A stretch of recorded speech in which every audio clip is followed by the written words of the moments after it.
Hello? Can y'all hear me now?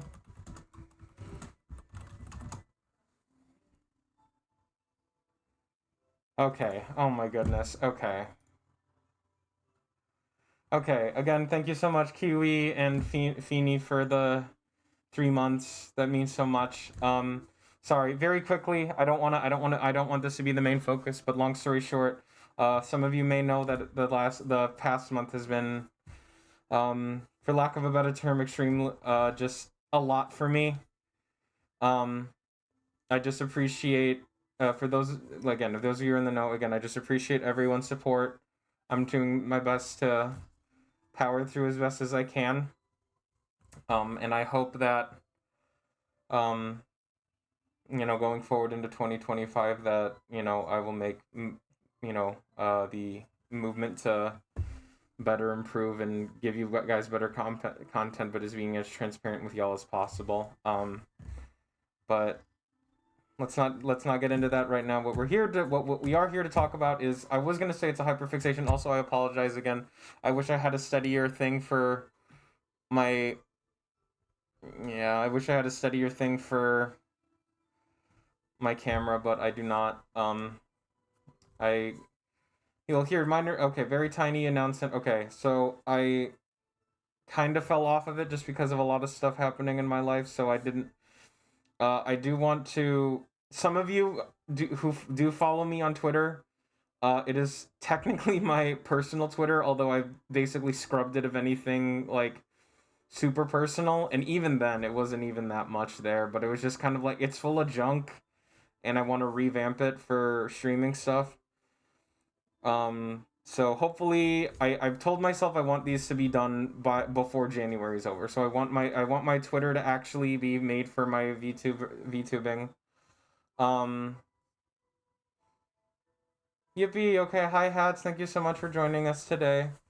Um, I do want to properly set up the coffee page as well as a throne page, so that way you guys, if you do feel so inclined, but without like putting yourself at risk, like if you do see the need or wish to um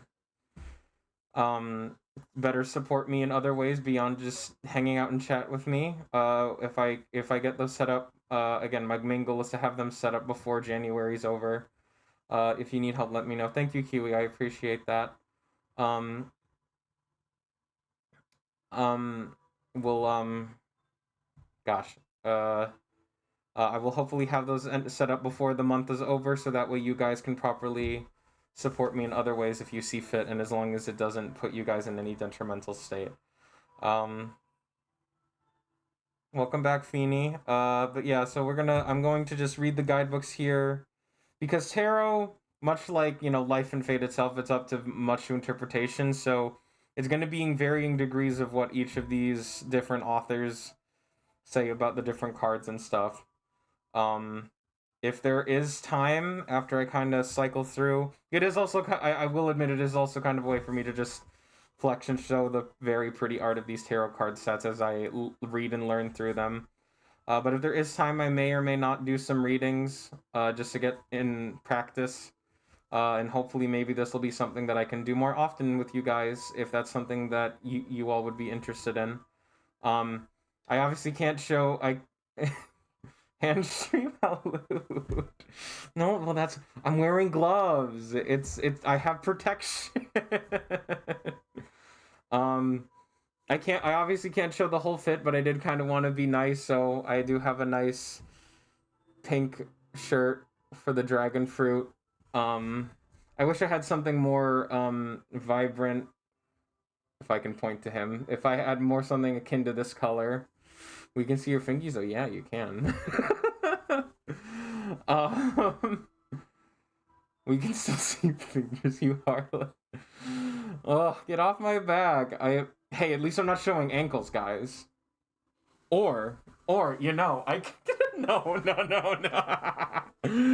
Oh goodness. You're being a slut. How dare you show the fingies? I need to read the Bible now. God's not the ankles. Did I hear? Whoa, let's not get too crazy. No, stop. Oh goodness. Okay. Um.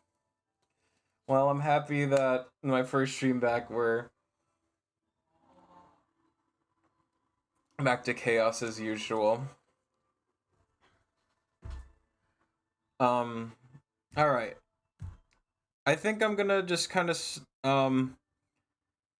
Hats and Feeny, I know I showed you some of these before, so no back talk from some of y'all, because you've seen I have shown some of these. Yeah, pretty tarot decks. Yes. Oh my god, yeah, Sylvie. So then I can actually show you these. So I'm gonna start with probably the most complicated. Well, I say complicated, but it's just because there's a lot chock full of references in it. Is the Let's see. This is the Anime Food Tarot deck by RP Studio. Let's see. Printed by Running Press. Let's see. Do we have a? I want to see if there's an author credit somewhere that I can before I get into this.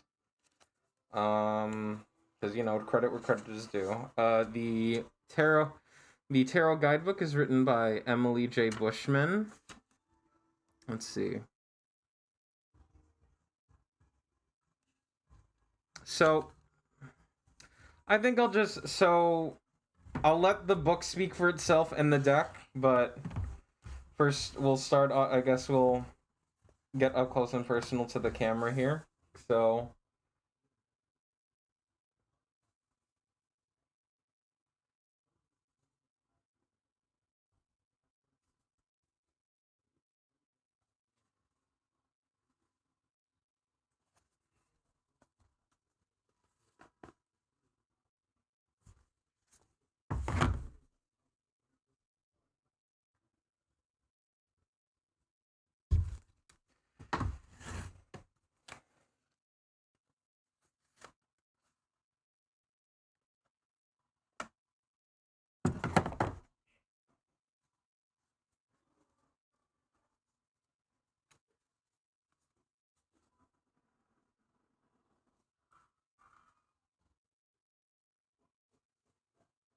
I'm glad I'm eating lunch right now. This would make me very hungry. All right.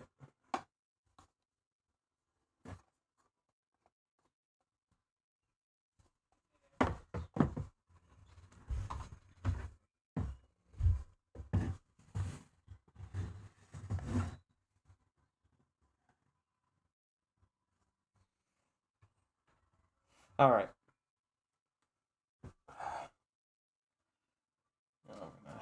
Okay.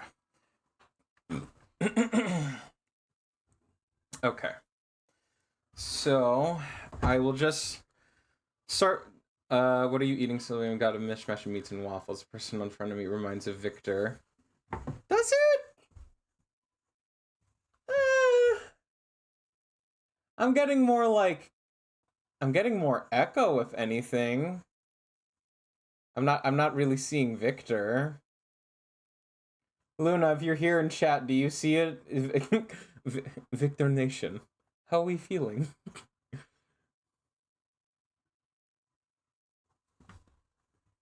Just the goofy robes.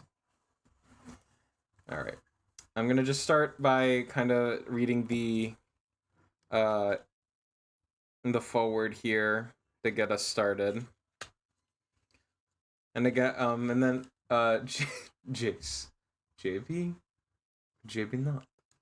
I'm having greasy pepperoni pizza. Nice. Comfort food is good food. Alright. Alright. So, take a bite out of anime food, understanding the deck. Let's face it. Anime food is some of the best looking food in the world. Just seeing it on screen has encouraged new cooks to get into the kitchen and prompted seasoned chefs to recreate picture perfect dishes. It's an awe-inspiring force in anime and the guiding light for this tarot deck. Much like in real life, anime food is the ever-present companion of the various circumstances of life, whether good or bad. In day-to-day situations, it acts as glue, holding us together and keeping us going. In important life moments, it can be the perfect complement to good news, the comforting presence in foreboding situations, or life-giving nourishment in times of true trouble. In anime, food can often have deeper symbolism. A bowl of ramen isn't just a bowl of ramen, and a bottle of ramune can be more than a simple, refreshing summer drink. The symbolism and what inspires this deck, and this booklet will guide you through these foods, their connection to the meaning of the card itself, and the possible deeper significances to be found in the eddies of your own life. The minor arcana are depicted by the daily staples and comfort dishes we see represented in anime: cup noodles, vending machine drinks, curry rice, and more. These dishes were selected because they are commonly found in anime regardless of genre, and share the same purpose as the traditional minor cards of exploring the occurrences and situations you might run into on a daily or weekly basis, just like how the minor suits are read in a more traditional sense. Despite how regularly we see the dishes and foods in all our favorite anime, each minor card dish is paired with one specific anime that we felt best captures and evokes a feeling or connection. This is also highlighted in the minor cards for court cards, but instead of focusing on a certain dish, we paired a common anime character archetype and their accompanying personality traits to elevate and bring more clarity to the significance of those court cards. Food Wars app preamble. The major arcana, on the other hand, are depicted by iconic anime dishes. These savories and sweets that need no explanation have a special significance not only in their anime, but in our hearts. Traditionally, the major arcana represent the important moments and events you encounter over the course of your life, and while some of these dishes appear more often than others in anime, we focus on how the combination of the anime and its iconic dish work together to create new, deeper meanings with which to interpret your readings. All right. The next section here goes on to different ways that you can do a fate reading, but I will hold off on those for now, since I want to get through. Again, this is more for teaching you guys how to read tarot decks, and for me also to learn how to read tarot decks. So we'll get into how to play the cards later. It feels like now is really a good time for and you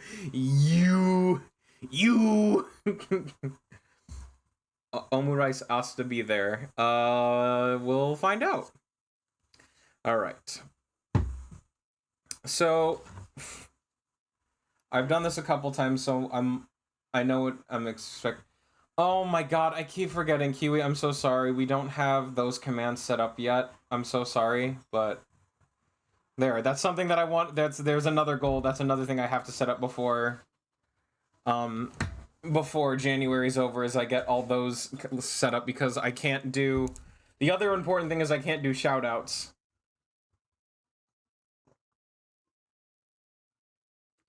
I can only use the built-in Twitch one, but that has a very long cooldown between shoutouts.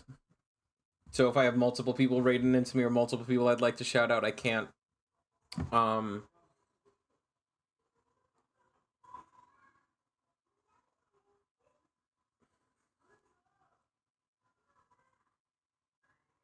I'll harass you about those later. Hydrate before you dehydrate. Thank you. Okay. I do have some IRL stuff that I will have to deal with today, so my best guess is, since I'm also reading all the passages in here, my best guess is we're either going to just get through this deck, or we'll start the next one, and I'll find a good spot to stop. I did 5. Welcome in, Sam or Glitch. I'm sorry, I never properly learned the what you prefer to go by. I unfortunately do not play Identity 5, but welcome in.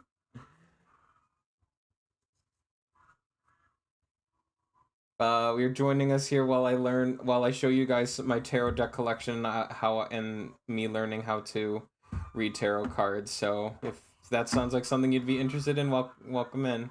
You can call me by Glitchy or Sam. I don't mind. Okay, good to know. All right. First up here we have let's see. We have the Court of Wands. And so these are going to be character archetype tropes. So first up, we have the class president as the King of Wands. Oh my goodness, Glitchy Sam, thank you so much for the follow. Alright, so now I find holding short to her slip up, are you? Which thank you for the stretch. Okay. Whew. Alright. Alright. The King of Wands, the class president. I guess it would make more sense if I did that there. The King of Wands, the class president, if drawn upright, represents can be interpreted as charismatic, a trailblazer or leader. If drawn reversed, can represent thoughtlessness, unrealistic goals, or stress. A visionary and natural-born leader, the class president sits confidently at their desk while they eat their lunch. They are listening to a classmate tell them of a new idea for the upcoming culture festival, and are already thinking of who they can enlist for help, and how they can make the idea come true. Their lunch is merely the fuel to keep them going, no frivolity here. If this is you and you're taking in all these new ideas, make sure you're leading and not just managing. Help others to see the potential in their own ideas and get them to realize the best way to move forward. Don't just rely on your own idea of what the expectations for this project should be. Alright, and then the Queen of Wands is the popular girl. She can make me worse. Hey, who said that? Anyway.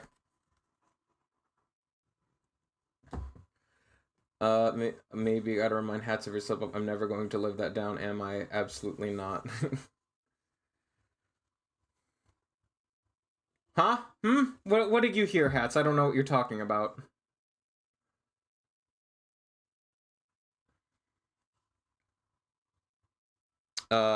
Anyway, the Queen of Wands, a popular girl, if drawn upright, represents bravery, conviction, or being outgoing. If drawn reverse, can represent being reserved, self-realization, or assurance. Hats and Dragons will remember this.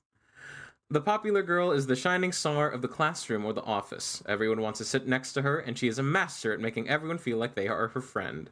She's a cool, confident, and totally independent. As a result, many opportunities come her way, including several options for lunch. Her friends and admirers have come to offer her their handmade bentos. In the interest of keeping the peace, she tactfully eats a bite from every bento to show her appreciation. If this is you, and you aren't feeling quite so confident these days, allow yourself to be introverted for a while to rejuvenate your sense of personal identity as you pursue your goals. Well, goodness gracious, this is gonna suck. Alright, well, I guess I'm going to have to sing the next few cards. Kiwi, you are a silly little dog. Our next card is the Knight of Wands, the protagonist. He looks very handsome. I would absolutely eat that piece of katsu or fried chicken. I can't really tell. It's very zoomed out. I was 50 away, so it was her or me. The Knight of Wands, the protagonist, if drawn upright, is enthusiasm, excitement, or spontaneousness. If drawn reverse, can be rushed, distracted, or a personal hobby. Fueled by energy, passion, and a desire for adventure, the protagonist pulls out their bento to refuel for the day ahead. On the menu is a tasty karagi bento with chicken. So it is chicken. Freshly fried. And this morning, it's crispy, tender, and pleasantly salty. Best of all, it is the satisfaction that surges with each bite. After such a tasty meal, it's possible to do anything. That world is the protagonist's oyster. Of course, care is needed with all this energy. If this is you, make sure you don't let this energy go to waste or spend it on a passion project that may never see the light of day. Real, unless that's how you want to use it. Oh snap, I forgot to tell Vessi I haven't seen them since last year. Sigh, ha ha ha.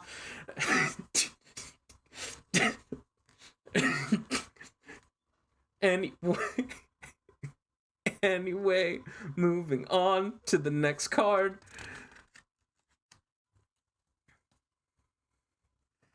This one is my personal favorite of the Court of Wands. It's the forgetful best friend. She's adorable. I like her color gradient, school uniform, and I don't know how that donut isn't falling out. Anyway, it's Whoopi. I can see that. I guess she do be kind of forgetful and can be kind of cute.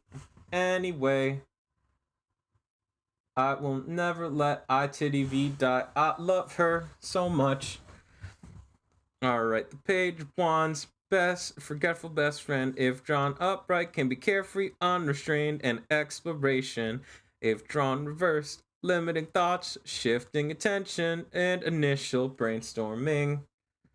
Your best friend has forgotten their own lunch today. Again, they don't exactly know how they're going to rustle up some lunch and don't seem too worried about finding something to eat before the bell rings. When they realize you don't have enough to share, they are undeterred. It's off to the school shop to see what bread is on sale.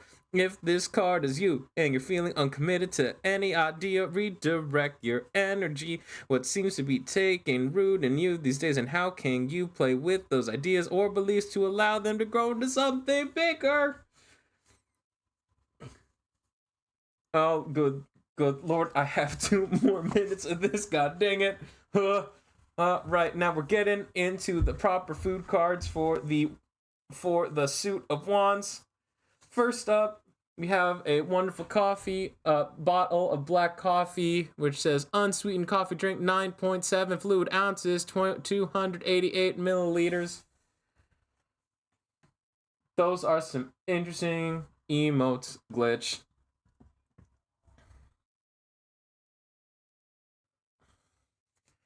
Anyways, 10 of Wands, black coffee.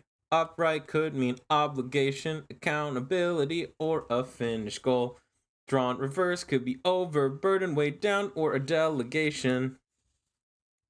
Like the bitterness of black coffee, you realize that completing a goal, you now have extra burdens that will weigh you down. Now Tough from Fooly Cooley embodies this as he takes on the challenge of adulthood by drinking coffee, despite hating its bitterness. It is inevitable with every new path you go down, your roles and responsibilities will change. You should try those coffee though, they are really good. I do not like straight coffee, it sucks. Don't let this extra work chafe and know that you will grow to accept the new challenges. If you really feel like you're taking on too much work, it's time to relive the burden and delegate jobs to those who can help. Just 1 more minute and then I'm free. I swear to God, if you one of y'all mofos do this again, I'm gonna die.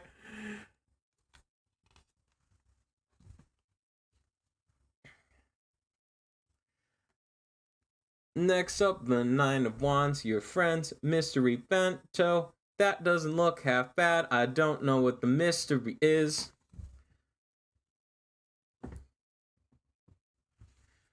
The 9 of Wands, your friend's mystery bento, if drawn upright, could mean fortitude, bravery, or trial. If drawn reverse, could mean self-strength, being overwhelmed, or going through adversity. Oh my god. Oh, it's over. Alright, your friend comes bounding into the classroom one fateful morning and presents you with a dubious offering. Their handmade mystery bento, just like in Persona 5, the animation. What's inside? You can't reasonably identify any real foods, but it smells fine? It's time to test your faith in your friend. Stay the course. Now is not the time to give in. Yes, now is not the time to give in. They are worth more as a friend than their dubious bento. On the other hand, if you're feeling overwhelmed at the moment, just remember that you're almost at the finish line. Let your friend's gift give you that last burst of energy you need to get there. All right. The 8 of Wands is a nice plate of tamagoyaki.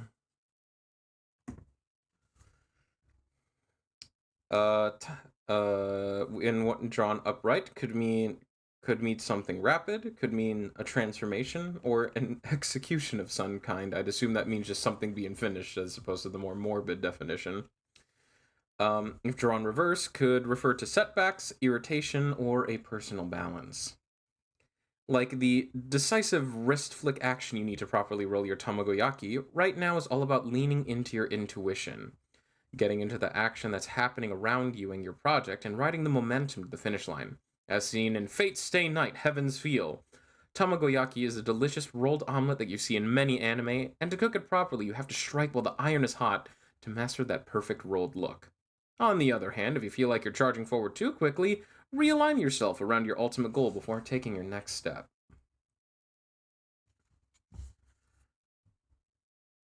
Alright. The Seven of Wands. A nice platter of octopus wieners. Wonder if Taco's around. Anyway. I'm gonna eat the cards. They do look very good. When drawn upright, it could mean an obstacle, a rivalry, or something with tenacity. With drawn reverse, could mean fatigue, yielding, or surrender. Octopus wieners can take on many expressions, but a common one is to depict them as little soldiers with cheese headbands and angry sesame eyes. Like the octopus wieners in the bento box, Rumi from Tonari no Seki-kun is always in a one-sided competition with her desk neighbor Seki-kun. She's determined to get him in trouble because he is constantly slacking. Oh wait, I think I know what that is. I actually want to watch that if this is what I think it is. So I think if the clips that I've seen is that anime. Basically, these two kids sit at the back of the classroom, and this dude does so much like slacking off at the back of the classroom. He makes little scenes out of paper and erasers. He does like little games with himself. Like he basically turns his whole desk into like a miniature like theme park, or he does just like little desk games with himself because he doesn't want to focus on class. And like the main girl is literally like, how the heck is the teacher not noticing this? Or like, the heck is he not gonna get caught? And it's just her being flabbergasted the entire time of all the stuff he does and somehow doesn't get caught. Anyway, continuing on, she is determined to get him in trouble because he's constantly slacking off. Somehow, though, she never seems to be able to show the teacher what he's up to in time. But Rumi doesn't give up. She and her octopus wieners will overcome this obstacle. If you're feeling overwhelmed with a challenge, make like the wieners and fight through. Excuse me, Miss Emily Bushman. It's octopi. Octopi have 8 arms to keep themselves going. Lean into that strength and keep pulling yourself forward. Alright, next up we have a lovely assortment of Tamari sushi for the Six of Wands. Do dragons eat cards? I mean if they're hungry enough. When drawn upright, could mean a triumph, a claim, or an evolution. This one will have given the chance. If drawn reverse, this could mean an inner satisfaction, personal goals, or humiliation. The fancier bento item is a type of sushi made by rolling a small ball of rice and then decoratively topping it with fish and vegetables to look like bright, colorful tamari balls. As seen in March Comes In Like a Lion, these are eaten when there's something to celebrate because of the time and labor that goes into making them. Stop and bask in your success and accept the recognition that comes with it. Or if you feel like keeping it private, that's fine too. Make sure it's not because you lack confidence in yourself, though. Wouldn't gems be crumpier or dice? No, not the dice. Not the clicky clackies. Alright, this one, okay. If anyone was into anime in like the early to mid 2000s, I feel like you could just see the reference in the card art already. The Five of Wands is a chocolate coronet. I'm just very curious if anyone in chat can already see the reference in that, just in that frame alone. Sylvie, Sylvie, please. Yay! Sylvie gets it. I can always. Sylvie, I love you, but I hope you're not mad at me for counting on you to get older references with me. Anyway, the Five of Wands is a chocolate coronet. All right. If drawn upright, could symbolize disagreement, dissension, or an opposition.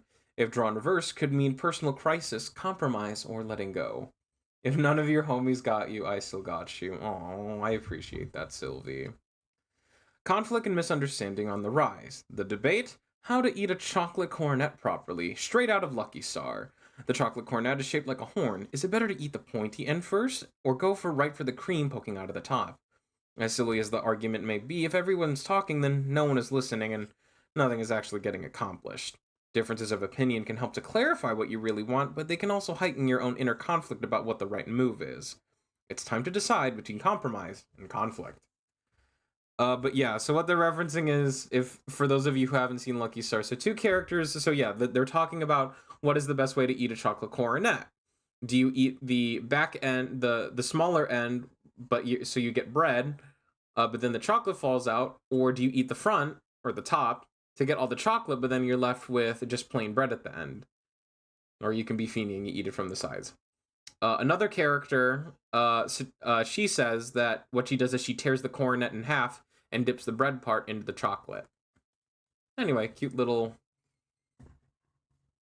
more bonus anime trivia for y'all. Alright, next up, our Four of Wands is a very lovely platter of potato salad, although some people have told me that they do not agree with the cucumbers in there. They agree with everything else that on the table, but apparently the cucumbers is where they draw the line.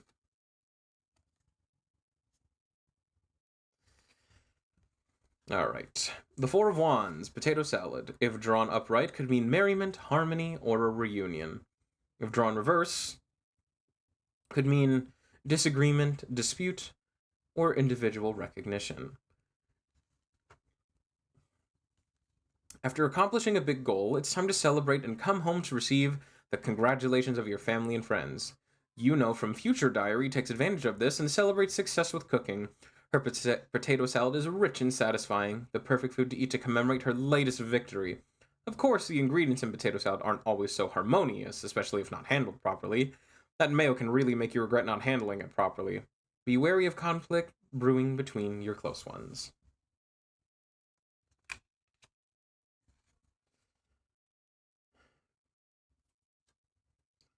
Alright, the Three of Wands. A nice comfy bowl of cup noodles. When drawn upright, can mean expansion, anticipation, or something scaling up. If drawn reverse, can represent diminishment, a lack of planning, or surprise interruptions. Your plans are well underway, your strategies laid out, and you're moving along at an excellent rate. Be prepared to move into areas of discomfort as you go. Take a cup noodle along for the journey. It's what Kagome does in Inuyasha as she travels back in time to collect the Shinkon jewel shards. It's a meal that is quick, easy, and won't weigh you down too much as you prepare to head off on your adventure. Before you drink up, take a second to consider. Are you playing it safe with your strategy? If so, get yourself out there and challenge yourself. Now's the time to do it. Alright. Next up, the Two of Wands, a lovely plate of omu rice with "Sorry, sorry" written on it. When drawn upright, could mean anticipation, strategy, or exploration. I feel bad for missing the debate because I eat those in a cursed fashion. Are you also like Feeny and you eat them from the sides?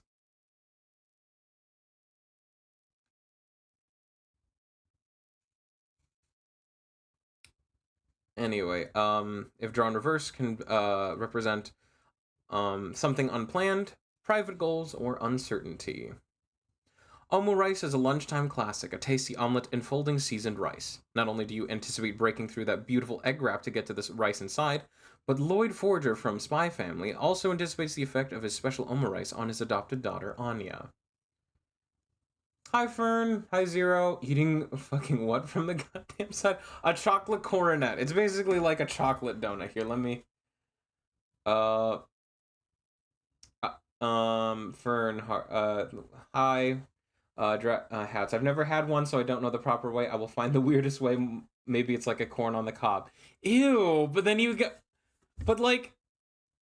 It's like a chocolate donut. So if you eat it like a corn on the cob, you just have all this soggy bread on the side because you crunched all around it, and then like the chocolate is just gonna melt through like the weak bread now. 0. Oh, now don't tempt me with a good time, Phoenix.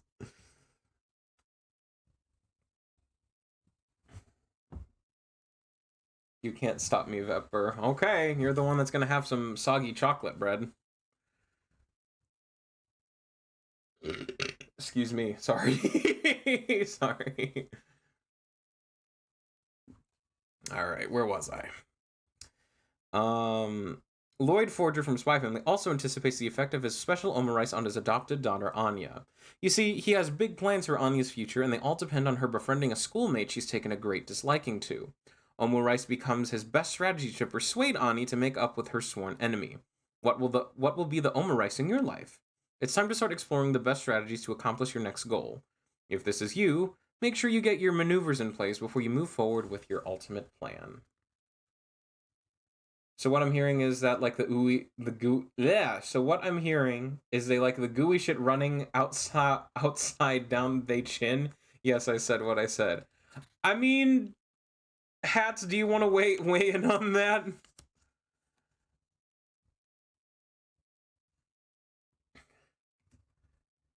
All right. Well, while we're waiting for that, okay. So the Ace of Wands are these adorable panda rice balls. I can't. They're too cute. I couldn't bite into their faces.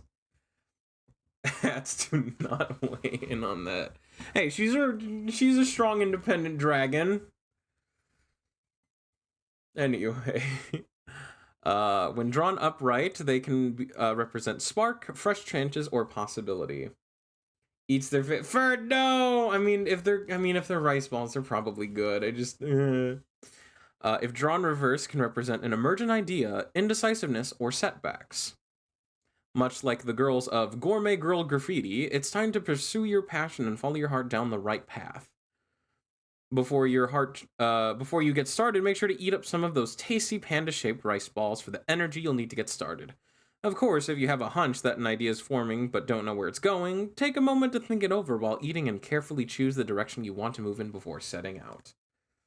Alright, and before we go into the next set of cards, we'll just read the bit here about these wand suits as a whole. Wands, bento bites. The wand suit features food that anime characters eat to build up energy and get re-motivated for the day ahead.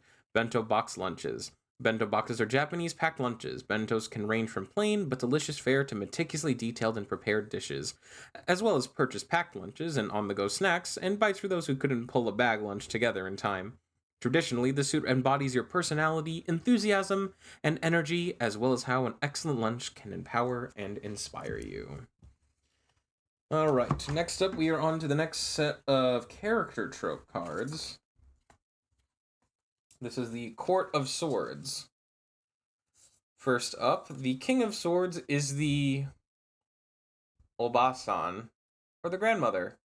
Very sweet, just wholesomely preparing a meal.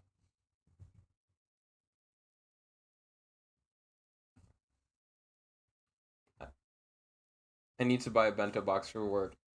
She's so cute. Yeah, isn't she precious? Alright, so this is swords. So, where are the character archetypes for swords? Alright. She's goals. That's me in 50 years or bust. Aww. If drawn upright, can represent clear thinking, brain power, or influence. If drawn reverse, can represent subtle strength, misuse of authority, or manipulation. After decades of running a household and cooking for the family, Obasan or grandmother has the most authority in the family. She stands firm in her beliefs on how things should be done, and since she's usually right, people tend to sit up and listen when she gives them advice. Her best advice? Use your intelligence and good sense to make the right decisions for the family, and you can't go wrong. If you are this card, make sure you aren't letting your power go unheard or letting your skills be misused by yourself or others. Know who you are and don't hide it. That sounds like a very Sylphie thing to say. Alright, next up we have the Queen of Swords, the dinner cook, who definitely isn't planning to kill her husband with all those knives hanging behind her. I like the music playing in the background. For those of you who are interested, this is the hold on, I want to make sure I have this correct here.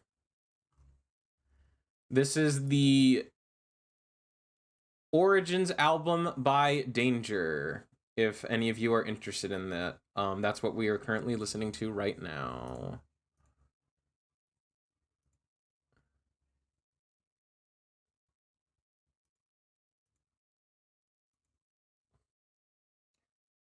Sounds like, hey, wait a second.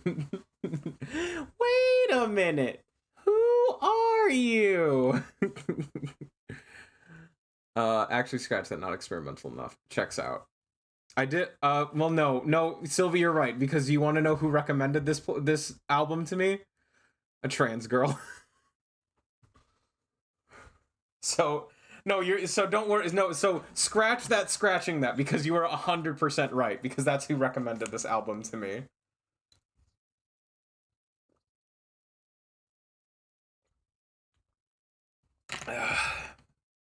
Trans girls have the best taste in music. Well, then you and Citrus share some with me. I'd love to. I'd love to. If I like it, I might feature it on stream just to have something nice to play in the background. Add that to the footnotes, fast. Don't remind me. All right. Anyway, so the Queen of Swords, the dinner cook, if drawn upright, can be autonomous, clear lines, or direct communication. You're gonna hate my music, but I listen. I'm pretty open ended. I think I'll be fine, Sylvie. If drawn reverse, can be seen as melodramatic, susceptible, or easily influenced. I love speedcore and hyperpop. And I'll give it a shot. Is speedcore? Is it that a variation on nightcore where it's like even faster?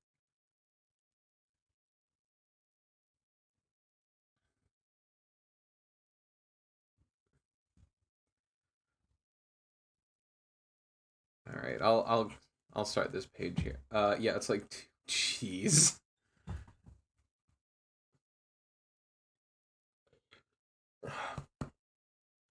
All right. Everyone has to take a turn cooking dinner in the family, and when it's your turn, you have total control over the kitchen. As you walk in to take stock of what supplies you have, you note all the particulars: what you need to cook, what you need to serve it, and how many you'll be cooking for. Instead of being distracted by the wishful requests of your family, you know the sensible thing to do is use the groceries you already have on hand instead of buying new food. You communicate clearly and set boundaries. No takeout tonight. If this card is you, look out to make sure you don't let your family influence you more than you should. You're the boss here, and you have to put the good of the household before your relationships. All right. Next up, the Knight of Swords. The Lunchbox Maker. Very adorable, very cute. If drawn upright, can be seen as determined, result-driven, or quick-witted. If drawn reverse, can be seen as fidgety, scattered, or rash. Ambitious, goal-oriented, and driven, the Lunchbox Specialist is the family member whose job is to prepare the bentos for the family each morning. Of course, still being a little sleepy, they don't always move with precision or extreme forethought. Instead, they tackle their new mission with zeal, if not with a clear plan. That's alright, though, because they are great at thinking on their feet and can turn yesterday's leftovers into new lunch items in the blink of an eye. Read reverse, it could mean that all that energy and get it done attitude is unfocused and can lead to restlessness and impulsive behavior. If this is you, ensure you direct this energy towards the right goals. And then the last of the sword court is this adorable little fella, the little kitchen helper, the Page of Swords. Look at him, he's so happy. I don't know what any of this is for, but I'm happy to bring it inside. All right. If drawn upright, can be seen as innovation, eagerness to learn, intellectual curiosity. If drawn reverse, can be seen as self-expression, empty promises, or impulsivity. He doesn't do anything right, but he looks cute doing it. He sure does. Though they can only barely see over the kitchen counter, that doesn't matter to this little helper. They are curious about how the kitchen works and are ready to learn how to make their favorite dishes. They want to learn a new way to express themselves, and learning to make some bunny, apples, or octopus winners to impress their grandmother. Oh, is going to be their first project. Oh, that's sweet. How do you want recommendations? Individual songs and DMs. Well, so I have YouTube Premium. I do not have Spotify. I do not pay for Spotify, so YouTube links would be preferable. Whether a playlist or individual songs, it's is up to you. It's just that that's the music streaming platform that I have. Oh, perfect. Oh, perfect. Then you could probably just straight up share a YouTube music playlist, and then I'll be able to use it then. Because the thing is when I've tried to share stuff before, they're like, oh, I can't access the YouTube music version of this song because I have to pay for premium. But so then I'd have to send them like just an upload of the song on regular YouTube. So, okay, cool. Then yeah, that's fine. All right, where was I? If this card is you, leap into the thirst for knowledge and just remember to keep your energy up when things get tough. If this card is reversed, make sure you're not making a reckless move or that you're not holding yourself back from expressing what you really want to say. All right, now on to the food. First up, we have the Ten of Swords, which is a plate of beef and bell peppers.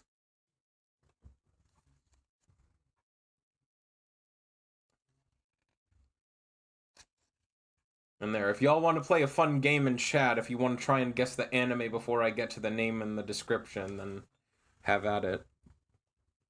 All right. When drawn upright, can represent betrayal, trauma, and catastrophe. If drawn reverse, could represent avoiding the inevitable renewal or healing. Much like the central figures of Cowboy Bebop, you have been betrayed and you definitely didn't see this one coming. You cannot change what happened, and you can only change how you feel about it. And with that, it's time to rest up and eat a satisfying meal so you can gather the strength to move on. Beef with bell peppers will go a long way towards patching the holes in your heart, or if the betrayal was a financial one, have some beef with bell peppers, hold the beef.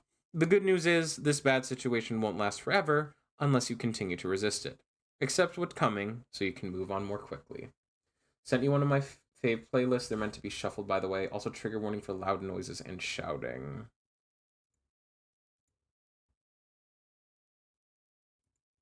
All right, I might, for chat's sake, I might listen to this off stream. Because depending on how loud those noises may or may not be, I might want to curate the list.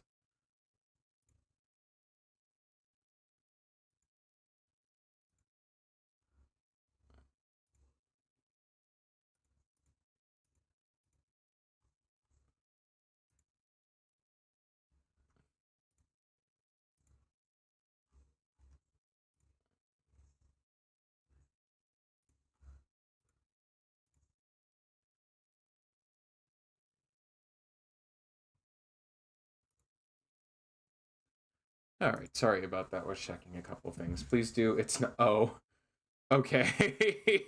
Good to know. All right. Okay. Okay. It's not, and it's. I was gonna. This is definitely one of those staples where it's like, if you're gonna feature a thing that's all anime food, you're definitely gonna have to have this in there. The Nine of Swords, a piece of toast with a girl in a sailor outfit having it stuck in their mouth.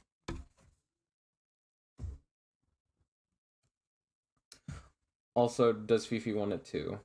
She does. All right. If drawn upright, represents apprehension, concern, or despair. If drawn reverse, could represent inner conflict, ingrained fears, or releasing mental burdens. After a long, fretful night of sleep, the alarm finally goes off. You hit snooze and then hit it again and finally bolt upright in bed when you realize you're late for school. As you get ready, you can't help but think back on your dream, which has left you with a sense of dread. What if what you dreamed really comes true? Anxiety muddles your mind, and before you know it, you can only have time to grab a slice of toast, jab it in your mouth, and before you run out the door, are off to start your day. Just like Usagi from Sailor Moon. If you're ready to move out of this, it's time to face your fears and seek help in letting go of your worry. All right. The Eight of Swords, a platter of ginger pork. If drawn upright, can represent cynicism, self-isolation, or imprisonment. If drawn reverse, can represent self-sabotage, being an inner critic, or embracing change. Ginger pork is one of those popular home-cooked meals, renowned for its simplicity. It's a weeknight staple. For Minato from Tsurune, the dish and the rest of his chores are an excuse to avoid the activity he really loves, archery. He forces himself to stay at home, take care of the chores, because he is afraid of what will happen if he returns to his hobby. He feels trapped, but all he needs to do is believe in himself again to escape. If this feels impossible to you, don't give in to negative self-talk and don't believe your inner critic. Open yourself up to new perspectives. Next up, the Seven of Swords. A lovely plate of curry rice out in space, apparently. If drawn upright, can represent treachery, duplicity, or outsmarting. If drawn reverse, can represent inadequacy, self-denial, or rationalization. Curry rice is usually warm and comforting to eat, like a cozy blanket on a cold winter's day. However, as seen in Mawadu Penguin Drum, it can also symbolize betrayal when things don't work out like they're supposed to. When the main character Ringo drugs her curry and feeds it to her crush so she can take advantage of it, what the Huh? She reveals her sinister methods? What the hell am I reading? I'm gonna get back to work. Let me know what you think of my musical taste. Will do, Sylvie. I might end up listening to it while I'm at work. Yo. Why is the show about a penguin drum have food drugging in it? Am I allowed to say that on here? Anyway, her strategy is decidedly dishonest. Instead of using her curry to win her crush's heart, she instead puts it to gain what she wants through nefarious means. Whatever curry symbolizes in your life, make sure you aren't using it in duplicitous ways or aren't falling victim to another's guiles. On the other hand, if this card is you, take care that you aren't sabotaging yourself with imposter syndrome. Your tactics can work in accomplishing your goal. Uh-huh. Alright, I definitely wasn't expecting that. Ah, they put some extra ingredients. Oh no. Alright, anyway, moving right along. The Six of Swords is a freshly made platter of gyoza with all the proper fixing and everything there in the back. If drawn upright, can represent a rite of passage, transformation, or letting go of the past. If drawn reverse, can represent reluctance, loose ends, or unresolved issues. Making gyoza is no easy feat. The mixing and the wrapping and the cooking are a tumultuous journey, but it's in the past now. Yes, you, like the gyoza chef Nikaido from Dorahedero, may carry some scars from his dumpling folding adventures. All that monotonous gyoza folding can drive anyone around the bend. But you're moving on to something better, eating the gyoza. And as daunting as the gyoza making journey is, don't resist it. Leaning into the project will mean more rewards later, so don't let your unfinished business get in the way of the rewards to come. The Five of Swords, represented by a lovely beachside plate of takoyaki. Thank you, Hats, for the hydrate. I will gladly do that right now.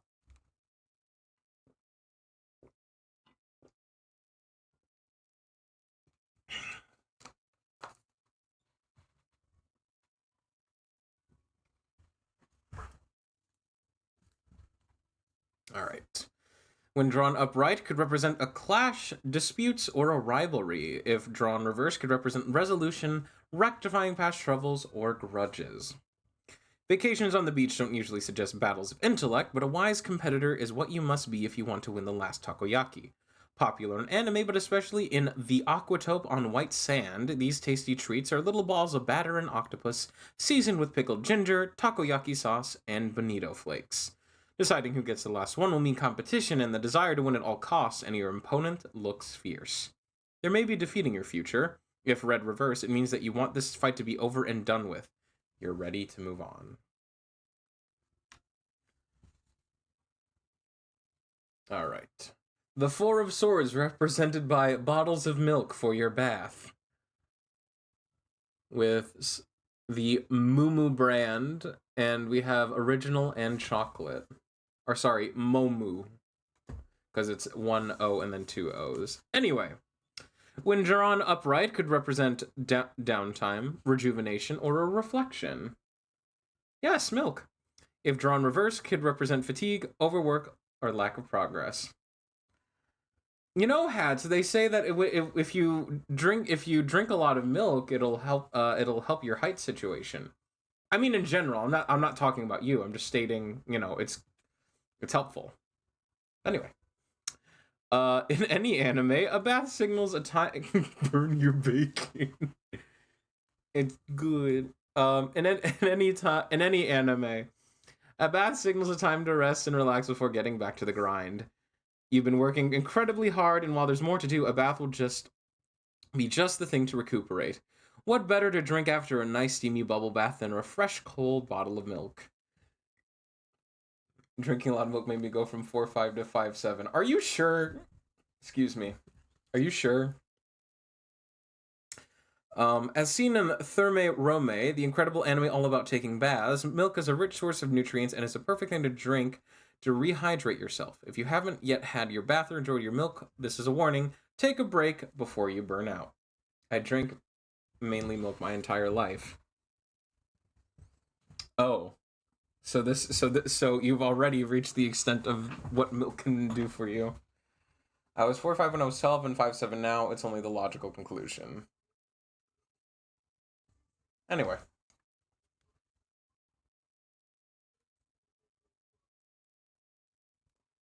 I will find you in your sleep better. Okay, good luck!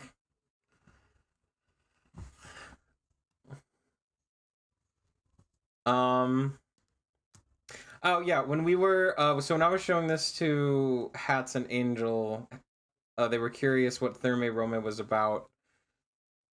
Because of like why is the milk being drinking at best? So Therme Rome is a reverse isekai about a Roman architect who while they're building their ancient Roman bathhouse, they discover a cave that takes you to an onsen in modern day Japan, and the entire show is just like the architect running into ancient solutions and then going to modern day Japan to find modern solutions for him.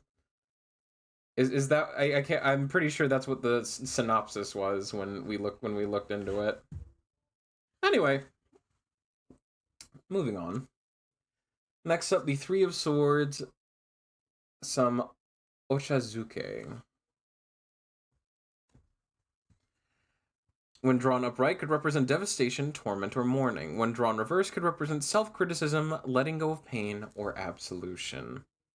You've been hurt deeply by the words and actions of others, and what's worse is its unexpected nature. It's time to sit down with a heartwarming bowl of ochazuke and let out all of that emotion to go while you do.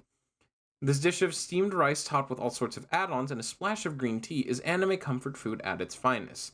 It's so comforting, in fact, that it's a meal that Nakajima from Bungo Stray Dogs elects to eat after the traumatic ordeal of jumping in a river to save a dying man. On the other hand, assess where your own hurt is coming from. Is it internal? Examine your self-talk and make sure you're using your inner voice for good.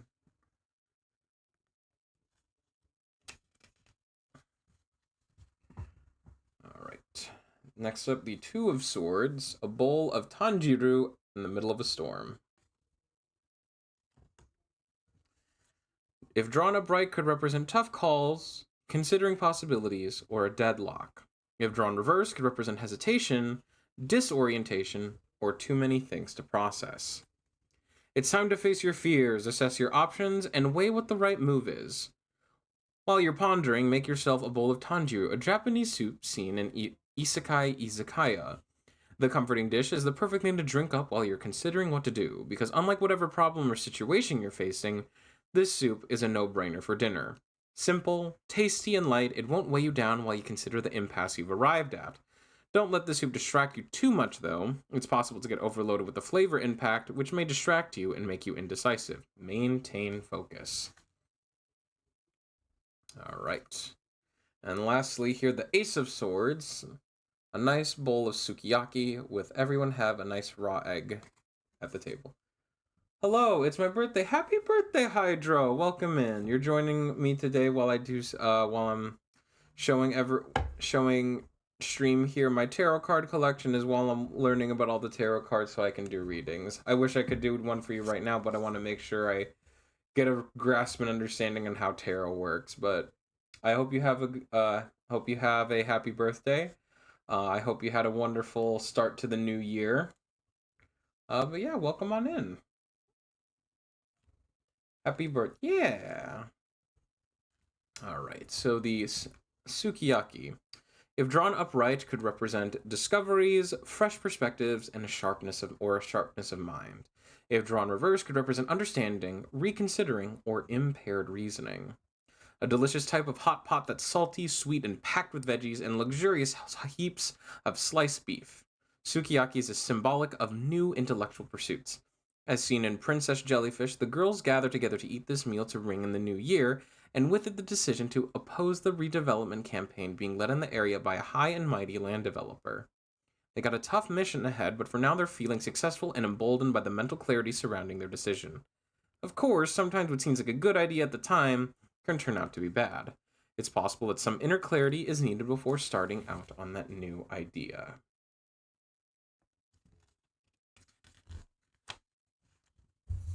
All right. And to wrap up that section, we're going to read what the swords represent. So, swords, home cooking.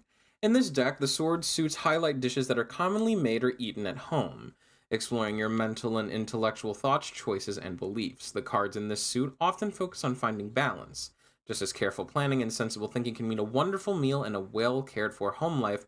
Over planning or mental manipulation of yourself or others can lead to unpleasant snags and tangles in your day to day existence. All right. I'm going to get these next 4 cards set up here.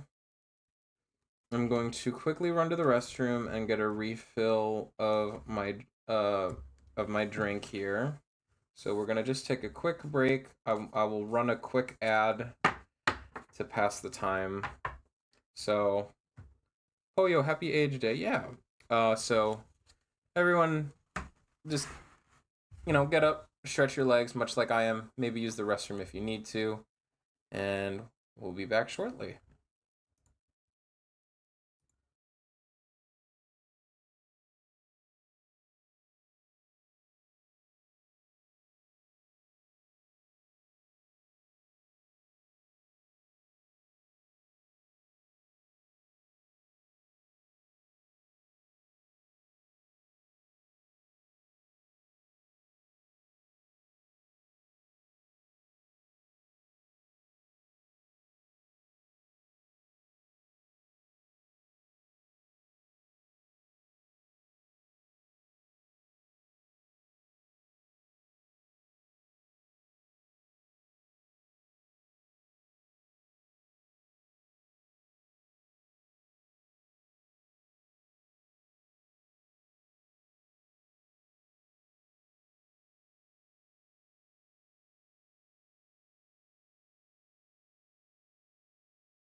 Okay, well...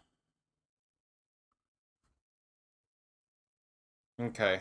I'm gonna quickly, just very quickly fix that in my BRB screen because I think I forgot when I set it up. I forgot to set that up. Okay.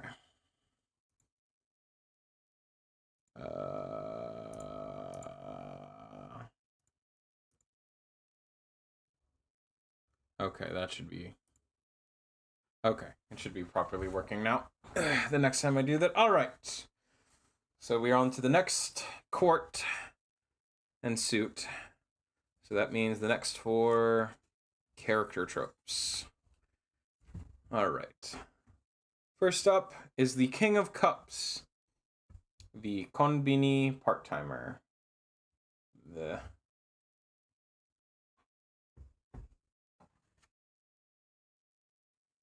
If drawn upright, can be interpreted as centered, empathetic, or discerning.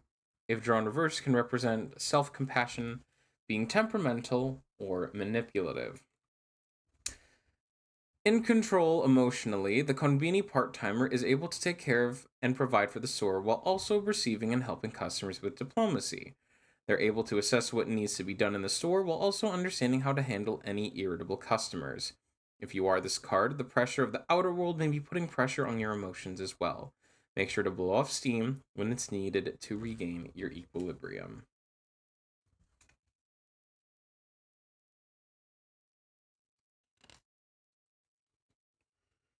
Next up, we have the Queen of Cups, represented by the Restocker.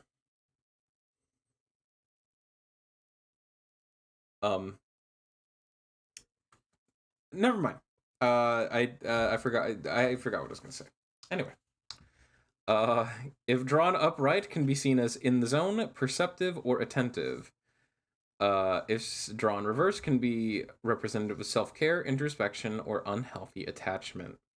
The worker who restocks the shelves is in their flow. Each movement is economical, and they have certain intuitive mindset as they toss bottles of tea from hand to hand and place them carefully where they belong. They nurture the store and its customers by being the bringer of wealth and a compassionate listener to any customer who needs to voice their complaints aloud. If this card is you, just be careful to put a limit on how much emotional labor you take on.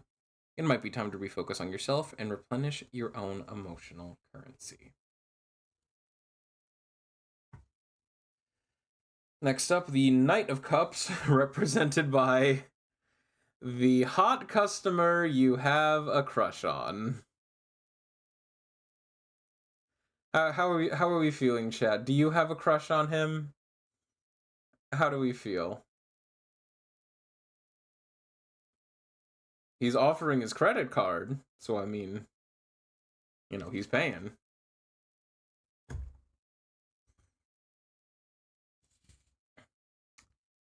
If drawn upright, can represent charisma, love, or grace. If drawn reverse, can represent delusion, impracticality, or insecurity. He's buying my meal can't hurt too much to hear him out. There you go. Kind, caring, and extremely attractive, this convenience store regular is not just good looking, but kind hearted. You can't help but have a crush on them, especially after they helped you pick up the coins that spilled out of your coin purse the other day. This person is in love with the idea of imagination and is moving forward tirelessly to pursue their creative ambitions. If read reverse, though, look out. The hopeless romantic can quickly let their imagination run wild and can become quickly sidetracked by carrying out their goals. All right, last for the Court of Cups, we have the Page of Cups, an adorable school kid customer.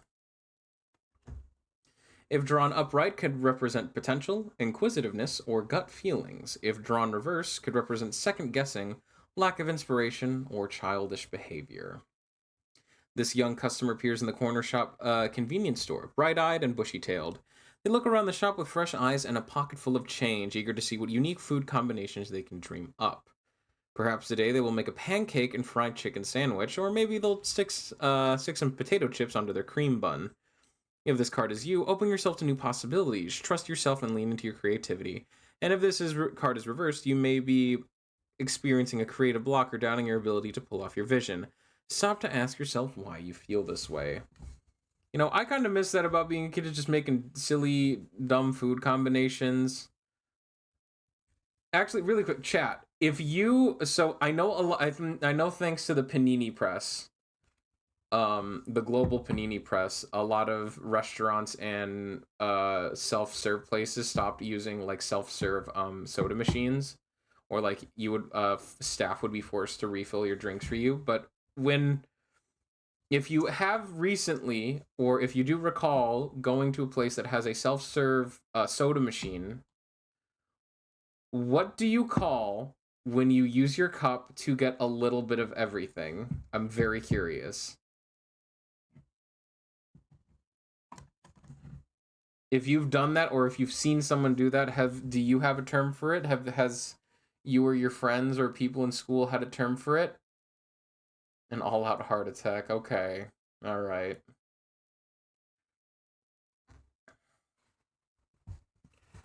I think the thing for me is I think whenever I would do that as a kid, the problem is like too much of that stuff would have tea.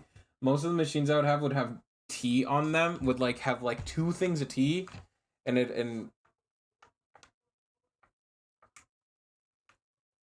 would get, and that would ruin it for me. It would just be like I would just be really excited to get the soda in it, and then I would get hit with the tea on the back end, and I'd be very disappointed. Anyway, I mainly see fizzy drinks on them. I mean, yeah, but it's just like I think it's just because there's like one or two teas in there. Like if there's like a brisk or something, then I get that. Then it ruins the whole thing for me. All right, start the suit cards for cups. The Ten of Cups is a pizzamon, or a pizza man. If anyone knows Japanese better than I do, or knows Japanese dishes better than I do, that can give me the proper pronunciation for this dish, I would very much appreciate it. Anyway, when drawn upright, could represent transcendent love, unity, or balance. When drawn reverse, could represent difficult relationships, conflicting values, or estrangement. Much like Pisamon, everything is right in your familial relationships, as seen in Bonjour, Sweet Love Patissier. The marriage of melty cheese, rich tomato sauce, and a soft bao bun signify the most blissful of relationships, and a reminder that harmony finds a way to triumph in the universe. This may not always be true, though. Perhaps the truth is that you want this perfect relationship but are struggling to find your way there. Examine the values you and your loved ones share to find the discrepancies that lie there. Phoenix, don't look at this one. The Nine of Cups. Some lovely fried chicken.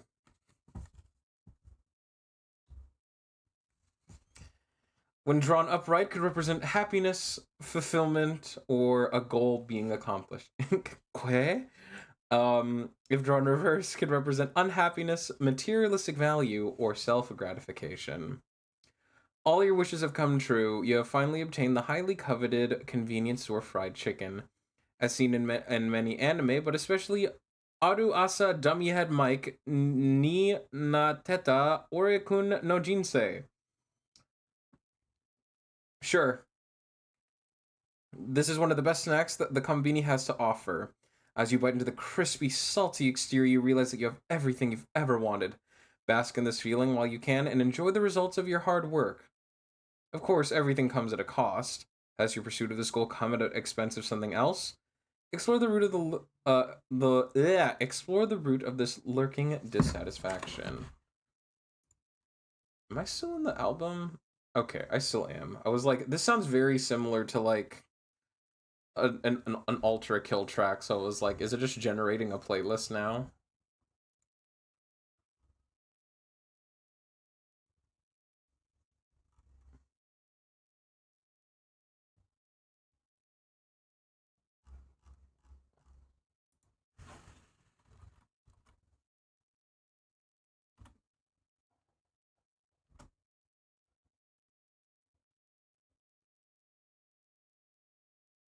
I forgot to oh fuck, I forgot to run an ad while I was away, son of a that's what I was forgetting when I got up from my goddamn chair.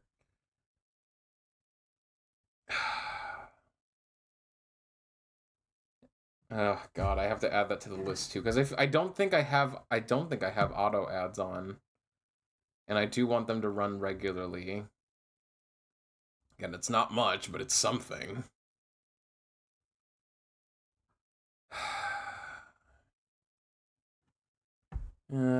Once again, it's not an indie VTuber stream without scuff. Alright, I'll worry about that later. Alright. Next up, 8 of cups, a piece of dried squid fresh out of the packaging. When drawn upright, could represent discontent, distraction, or disengagement. When drawn reverse, could represent second chances, aimlessness, and hesitation. It's time to leave behind the various indulgent joys of the convenience store in the pursuit of something greater. A snack that will keep you satiated on your journey toward emotional fulfillment. Something is missing at this current time in your life, and that's why you must turn to dried squid. As seen in Zombieland Saga, the snack will keep you fortified as you venture off, leaving disappointment behind to lick your wounds. Read reverse, though, this card is warning that instead of a purposeful retreat, you're leaving with no clear rationale. Make sure you know why you're withdrawing, or else you'll find yourself eating dried squid for no real reason at all. So we mentioned a Zombieland Saga. Kiwi and I have watched Zombieland Saga. It is a very good idol anime that's very meta and is both a fun commentary and sort of satire on idol anime and idol culture as a whole. Highly recommend watching it. And obviously, even then, even though it is very meta commentary and satire on the genre, it still has banger music. So yeah, I highly recommend it. I'm sure if Kiwi was still here, she would also recommend watching Zombieland Saga. Very good, very solid anime. Um,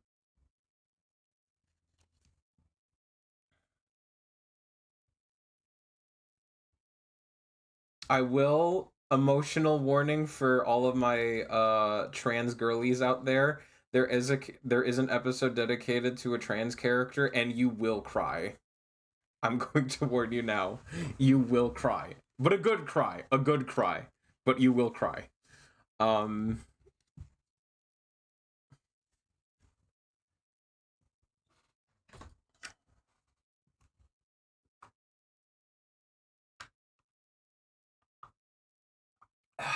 sorry. All right.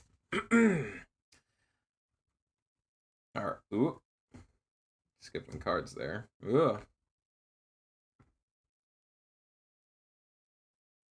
All right. 7 of Cups.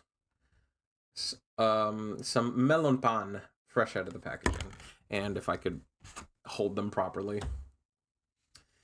If drawn upright, could represent fantasizing, a mirage, or prospect. If drawn reversed, could represent reality, conformity, or decision fatigue. Melon Pan, the Japanese sweet that has delighted anime fans and anime characters for decades. That's certainly true for Haru from Free, who takes a break from his beloved mackerel for this delicious sweet bread. And who wouldn't choose this treat?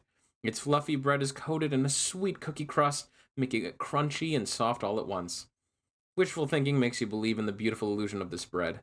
Be forewarned, this bread does not actually taste like melons. As such, remember that not everything is as it seems, and daydreaming can sometimes lead you astray. Make sure you aren't ignoring the reality of things. Question. What's your question, soldier? I teleported bread. What? You told me to. How much? I have done nothing but teleport bread for 3 days. Where? Where have you been sending it? You did not read mine. Does it say you want to? Yes. Thank you, Hats, for activating the TF2 brain rot.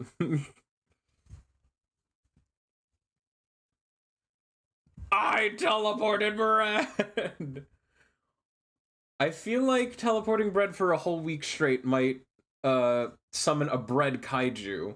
Because if 3 days created that giant thing in expiration date, I feel like doubling that to a whole week might give you a kaiju-sized bread monster. And I don't know if red or blue team is equipped for kaiju battles, unless Engineer was working on a secret mech at some point. Anyway, I will teleport the bread. You can't stop me. Well, at least you won't catch what the bread was catching. Anyway, the Six of Cups is represented by a bottle of Ramune in the middle of the ocean. Once again, I'd like to ask if anyone actually knows Japanese. Could someone read the kanji for me? I would assume it's it would just be very generic. My best guesses are like it's just the Japanese characters for Ramune, or it's like something generic like refreshing, or or heck, maybe it says ocean on there. Get in the teleporter. All right, Six of Cups. If drawn upright, could represent nostalgia, reminiscing, or a delight. If drawn reverse, can represent dwelling on the past, solemnity, or moving on. On a hot, steamy summer day, with the cicadas droning on outside and nothing but a hand fan to keep you cool, Ramune, the multi-flavored soda of Japan, is there to refresh you. As demonstrated in an episode of Dagashi Kashi, the soda's iconic feature is the marble you have to pop down in order to open it. The gentle click-clack it makes as you drink sends you right back to those happier summer days when you were young and full of childlike innocence. It's such a nostalgic flavor that, if you aren't careful, it can trap you in past memories and keep you living in times long gone. Indulge in this drink with some caution.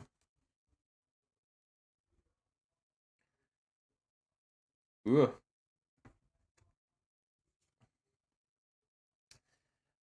Five of Cups. Some boxes of pickled seaweed, which, to me personally, I'm going to skip out on. If drawn upright, can represent remorse, defeat, or discouragement. If drawn reverse, can represent maturing, improving, or roadblocks. As sour as Kagura's pickled seaweed snacks are in Gintama, this card represents a personal regret or failure. It's not the first snack anyone picks out at the konbini because there's something punitive about it. It's healthy, yes, but the kind of thing you might want to eat to make up for overindulging the day before. In Kagura's case, though, this isn't always a bad thing. Sometimes a sour snack can be rewarding. Read reverse, though, this card may embody your coming to terms with a setback and your decision to make the best of it and move on. All right, next up, Four of Cups. A bottle of green tea.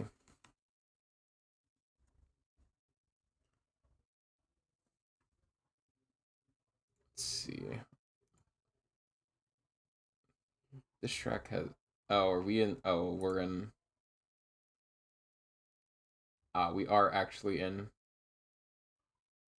Wait, was that one track I was listening to? Was that actually from Ultra Kill? Hold on, I want to skip this thing that doesn't have lyrics in it.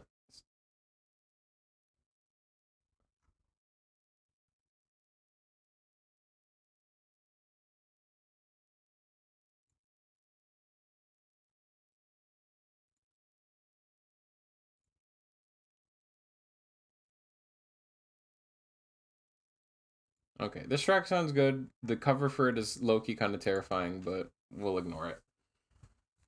All right. Green tea. If drawn upright, can represent mindfulness, reflection, and passivity. If drawn reverse, can represent withdrawal, detachment, or self-assessment. Green tea is a ubiquitous drink in anime and is beloved by many for its complex taste. Like the characters in Tsuki ga Kyrie, pick up a bottle of green tea the next time you're out and sip it while taking some time to admire the moon and meditate on your next moves. It's time to reevaluate your decisions, so make space for that time in your life. Be forewarned, if you don't take a tea break, this card may warn you of a future or current withdrawal from your personal connections. It's time to realign with those that you care about. All right, another really big staple in anime.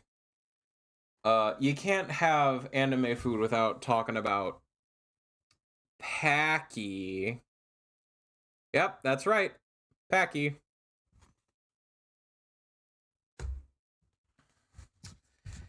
If drawn upright, can represent festivities, camaraderie, or innovation. If drawn reverse, can represent self-sufficiency, privacy, or seclusion. Seen in countless anime under many different names, this delicious snack is made up of a thin biscuit stick coated in rich chocolate. Called Paki in Shirobako, it embodies the staff's spirit as they celebrate the completion of their anime after pulling an all-nighter. These snacks are perfect to share and are loved by all, but are just as easily hoarded. This card might also symbolize the need for independence or some time alone to recover after an accomplishment. Excuse me. All right. Next up, for the Two of Cups, we have a lovely assortment of Swiss roll cakes, which I personally would eat every single one of these.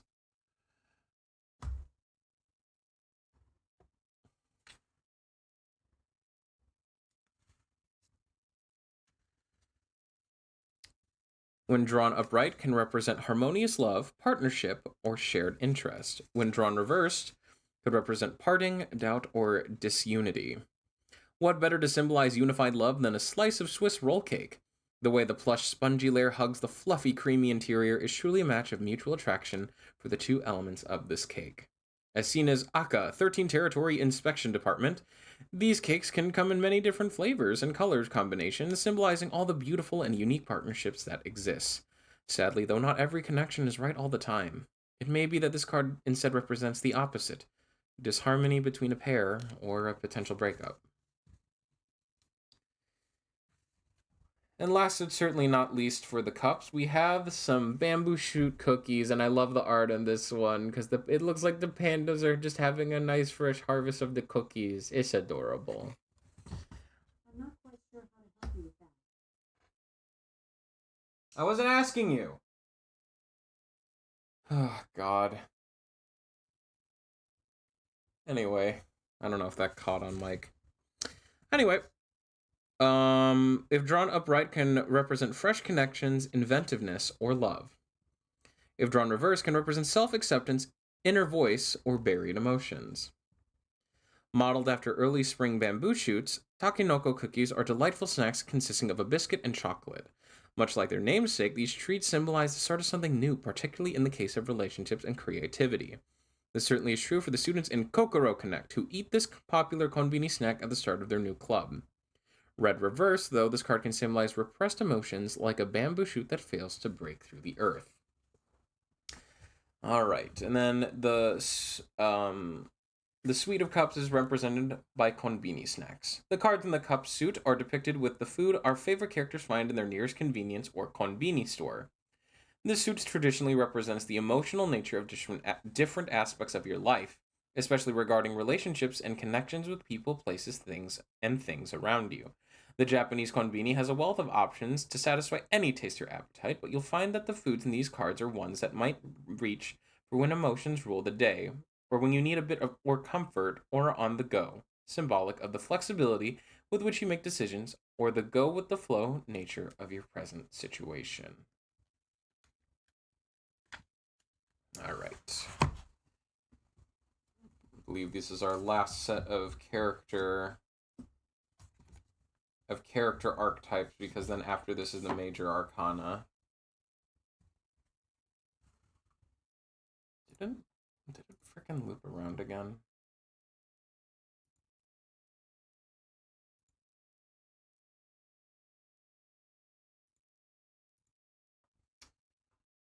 All right. First up, we have the King of Pentacles, the Itamae.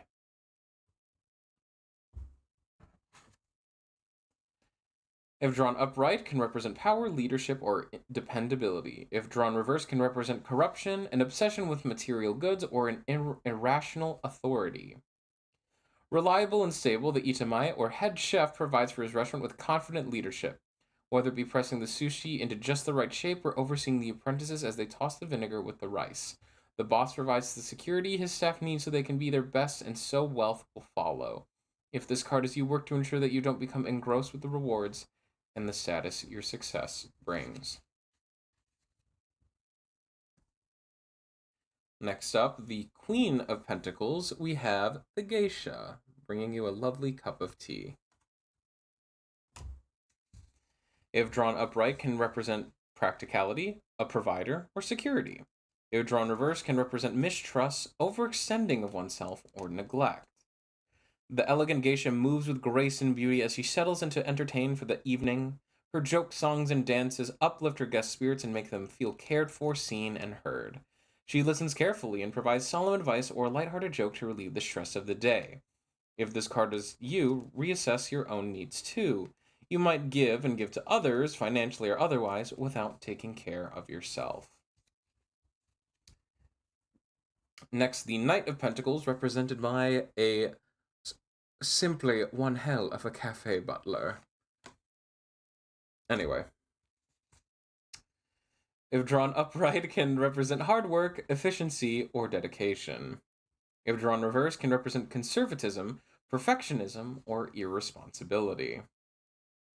Diligent, strong, and hardworking, the butler at the Butler Cafe over in the anime district in Tokyo is dedicated to your every whim. He brings you tea and cookies and loyally meets your every request. If red reverse, though, look out. Too much self-discipline and hard work can result in you feeling a little stuck and like an imposter in your impeccable coattails. Last but certainly not least, we have the Page of Pentacles, represented by a simple server working at the restaurant Sakura. Thank you, Phoenix, for the hydrate.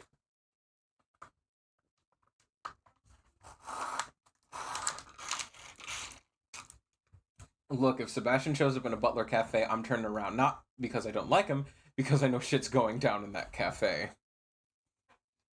Damn. Don't you like to live dangerously, Hats? Just like, no, I don't, actually. Alright, anyway, the server, if drawn upright, could represent manifestation, setting goals, or learning. If drawn reverse, can represent bad news, procrastination, or apathy. The server at the family restaurant next door appears bright and eager for their next shift. They look forward to earnestly learning the ins and outs of the restaurant and will take their paycheck home knowing they more than earned it. If this card is you, take care to put your eagerness towards your next goal and don't let yourself procrastinate or get lazy about making your material dreams come true. I'm oblivious by the time shit goes down. I'll be in the restroom wondering why there's gunfire. Oh, good lord. Alright. The Ten of Pentacles, represented by an Otoro sushi spread. If drawn upright, can represent wealth, long-term success, or inheritance. If drawn reverse, can represent unspoken origins of wealth, loss, or theft. The Otoro sushi spread, found only in the classiest of sushi establishments, is emblematic of much more than hard work or success.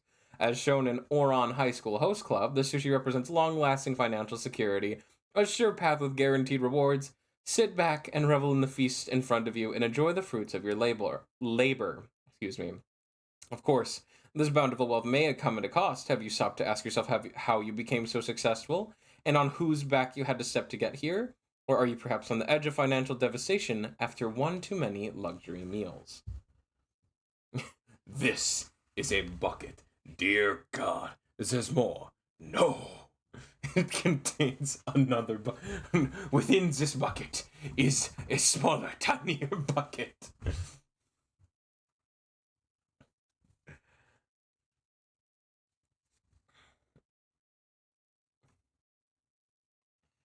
Alright. The Nine of Pentacles, represented by an A5 Wagyu steak dinner. If drawn upright, could represent abundance, maturity, financial independence. If drawn reverse, could represent superficiality, burnout, or hustling. Nothing is better than the fine marbling in an A5 Wagyu steak, except maybe its melting your mouth qualities. It's so good that you often leave it to professionals to cook up. But when you're mature enough, campfire cooking in another world with my absurd skill highlights the delectability of this meat and the masterful skill required to prepare it yourself, which represents a sense of luxury and financial independence. Not just anyone can buy this expensive delicacy, and not just anyone can have the wherewithal to trust themselves to cook it properly. You worked hard for this, and the results are worth it. Pause a moment to take stock, though. Working hard is fine, but it can be hard to justify if you have to compromise yourself for the hustle.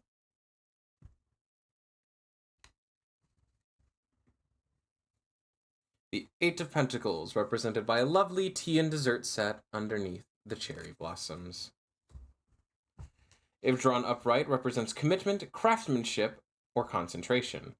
If drawn reverse, can represent perfectionism, lack of challenge, or dashed ambitions. Much like making the perfect cup of matcha or learning how to perfect pastries, this card represents the diligence needed for one to build their skills in any undertaking. The anime Rokuhodo Yotsuro Biyori depicts the effort through the food and staff works diligently to perfect and serve, including the classic tea and dessert set. As with any repetitive task, though, watch out for getting too engrossing your practice. One can only have so much cake before it becomes overwhelming. The Seven of Pentacles, represented by some lovely yakitori skewers. I said this to a couple people when I showed this set personally, where it's just like there's something also about very messy food that just looks like that has a certain way of looking really good and appealing, even if it's going to be a mess or comes out a mess. Very much just depends on how it's, presented, like with anything. Anyway, if drawn upright, can represent long-term view, sustainability, or investment. If drawn reverse, could represent lack of long-term vision, insecurity, or diminishing returns. Representing perseverance and long-term sustainable results, yakitori is the food of the hours for any diners looking for a tasty yet relatively healthy meal. Pictured in anime like Wakakozake, yakitori promises a delightful salty charred skewer of meat or vegetables that makes the perfect complement to an ice-cold glass of beer. Though healthy in moderation, the ease of ordering yakitori is such that if you don't look out, you'll lose your grip on your long-term vision of sustainable health, and everything will come tumbling down around you with increasingly diminishing returns. Next up, the Six of Pentacles, represented by just a nice big ol' hot pot to share with friends and family. If drawn upright, could represent giving, receiving, prosperity, or generosity. If drawn reverse, could represent self-care, envy, or selective charity. Hot pot is always full and ready to offer its bounty to those who stick their chopsticks in and swirl them around the soup to find some vegetable or noodle treasure. Or better yet, swish a thinly sliced piece of meat through the rich broth to enjoy with different sauces or seasonings. Or maybe you feel like simmering your ingredients down until they're tender. Whatever you choose, a hot pot should be eaten with friends, and all should be encouraged to dine generously from the pot, as seen in the year-end celebration meal in The Eccentric Family. If you take too much without giving back with your good company, or a delicious contribution, though, you may be regarded as stingy or selfish, so beware. Nara, thank you so much for the hydrate, and welcome!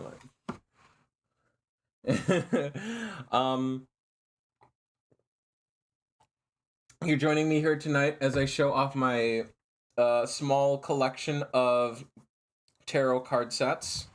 The first set we're going over is the Anime Food Tarot set, produced by RP Studio and written by Emily Bushman. Yeah, so they're all these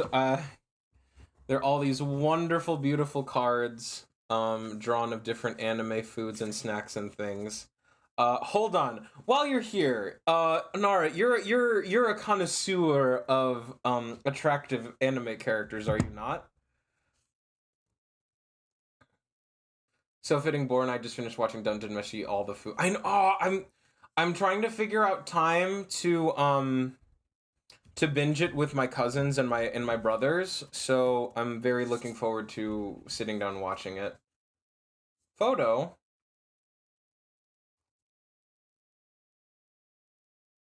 Anyway. So not all of these cards are food. Some of them are actually more represented by character archetypes, and I just want your opinion. I'm just gonna do a very quick speed round and showing you the art of some of these characters, and I just want your very quick first interpretations of them. All right. So first we have the class president.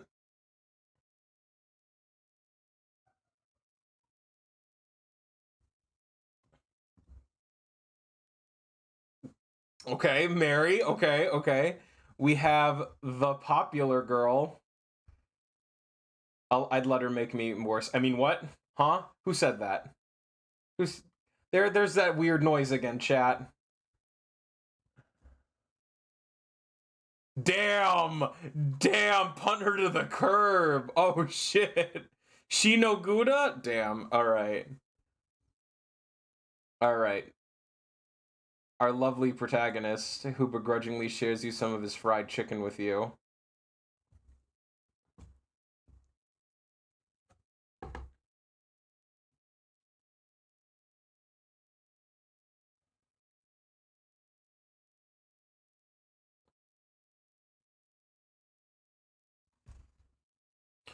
Ooh, stream did a fuck you wucky. Okay, I bring up the protagonist and show him to the camera again.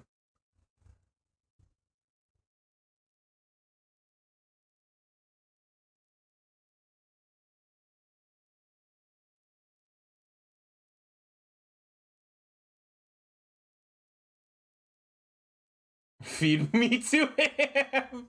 Damn. Okay, Nara wants the protagonist. All right. And then next here we have the forgetful best friend. So you can give me the food. You do not need to feed me. I think she's very cute.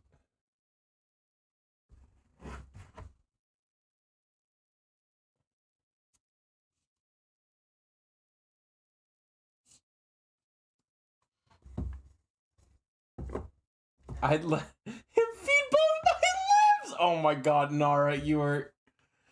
I knew I could count on you.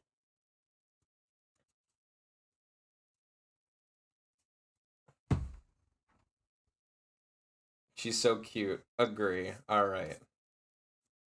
All right. Next we have the Obasan. Very wholesome. Very wholesome. Bread. Bread. Bread. Bread. Bread. We have the dinner cook, who definitely isn't planning anything with that knife. All right, I kind of went fast with those. I'll let those sit for a bit. No, hats, no more teleporting bread, please. We've already had enough teleporting bread. He ran to my he ran into my knife 10 times.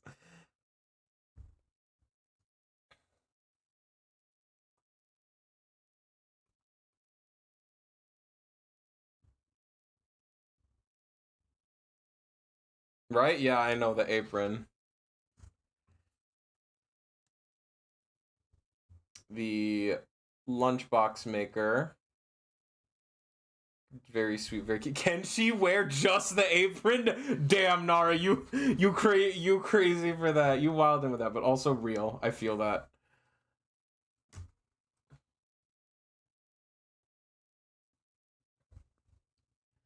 And then the little kitchen helper, very sweet. Another one that's just very wholesome.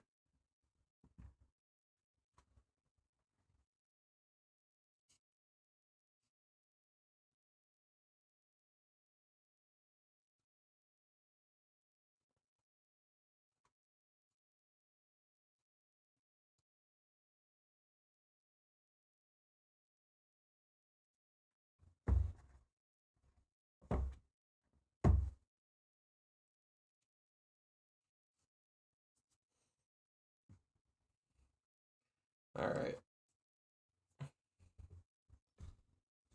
Lunchbucket looks like in a murder. What? What do you mean? All right.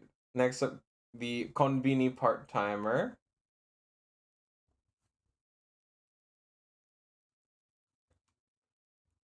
And then yeah, the little kitchen helper was very cute. The restocker. What is it? Chat, is there something wrong with me? My data's kind of starting to watch you real time while drive. Oh, okay. No, focus on what you're doing. Nara. Glass dude. Anyway, the thing I was gonna say, chat, is there something wrong with me? Then there's something about like a girl an attractive woman giving you a cold side eye. Is there something wrong with me? Do I need to seek professional help? I have a thing for glass. Real.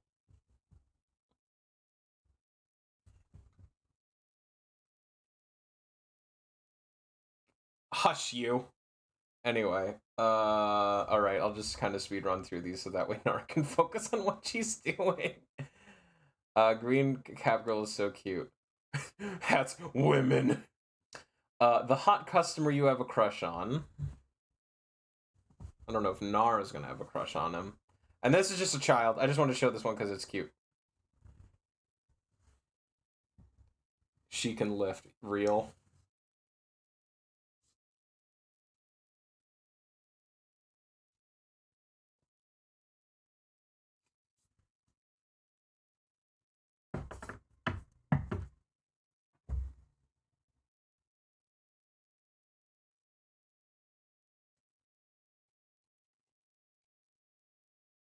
All right, these are the last four, and then I'll leave you. I'll quickly speed through these and leave you alone here. All right. Knight of See, that's what I get that too. I get that too. King of Pentacles, Itamae, which is just the head chef at a fancy restaurant.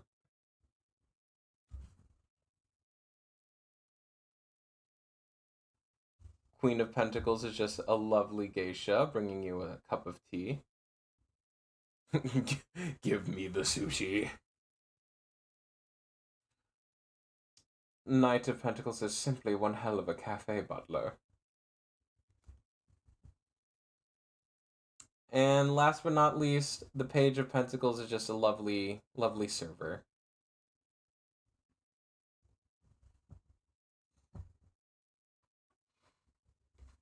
All right. Head chef needs. Oh my god, you crazy, Nara? You crazy? You crazy? Excuse me. All right. And again, Twitch. It's probably Twitch delay, so I will just continue on here. Yo, the butler. Yeah, see, you get it. You get it. All right. So just continuing on with the deck proper here, we have the Five of Pentacles represented by a lovely bowl of gyudon. Server boy gonna get served some. Oh my god! Oh my god! Oh no, I knew I could count on you for some top tier reactions. Anyway, gyudon, if drawn upright, could represent financial loss, unemployment, or isolation. If drawn in reverse, could represent paid debts, change, or resolution. The food of poor high school and college students alike, the humble gyudon is eaten by those who don't have much to their names in the first place. As seen in animes like Beyond the Boundary and Steins Gate, the characters who choose this are usually ones who have no other option. All they can afford is cheap bowls of rice with a scant layer of thinly sliced beef and onions scattered across the top. It's not all bad, though. Gyudon's popularity comes from its affordability, which is sometimes a nice compliment to its salty, sweet, beefy flavoring. Sorry if that's my thing. My internet is no good. I'll have to tune in when I get back to civilization. Okay, get home safely. I appreciate you coming here at all. I'd rather you stay safe in what you're doing. Thanks for stopping by. Everybody, please support Nara.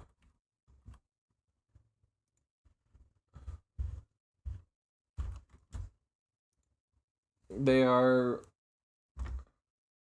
extremely lovely, along with their amazing partner Asabura. Both of them are extremely wonderful and talented and amazing.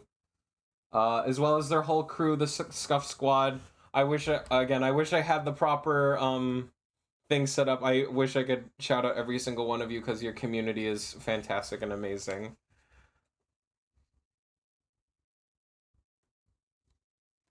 All right, let's keep moving on here. Next up, we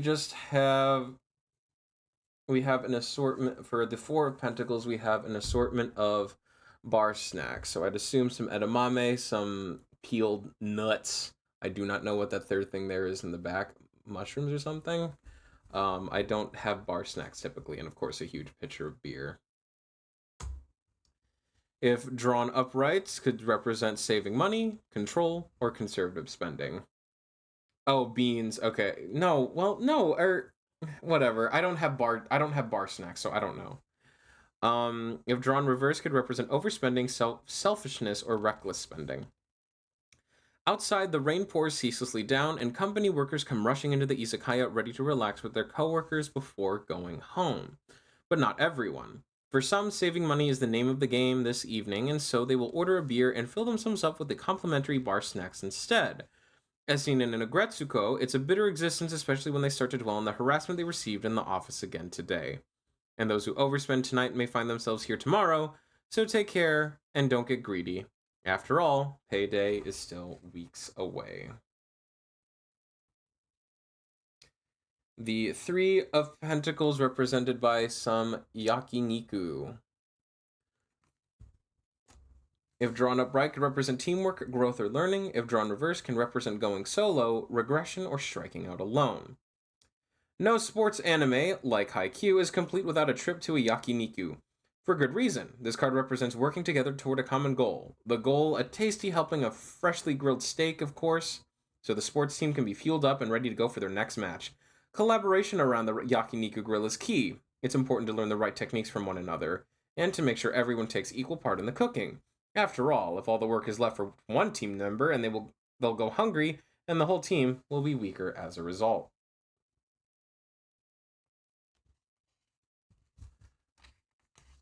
Alright, oh, okay.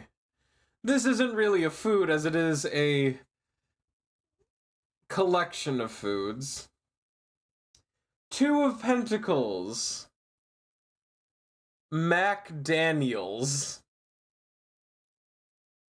Hold on, I want to zoom in on that fucking burger, man.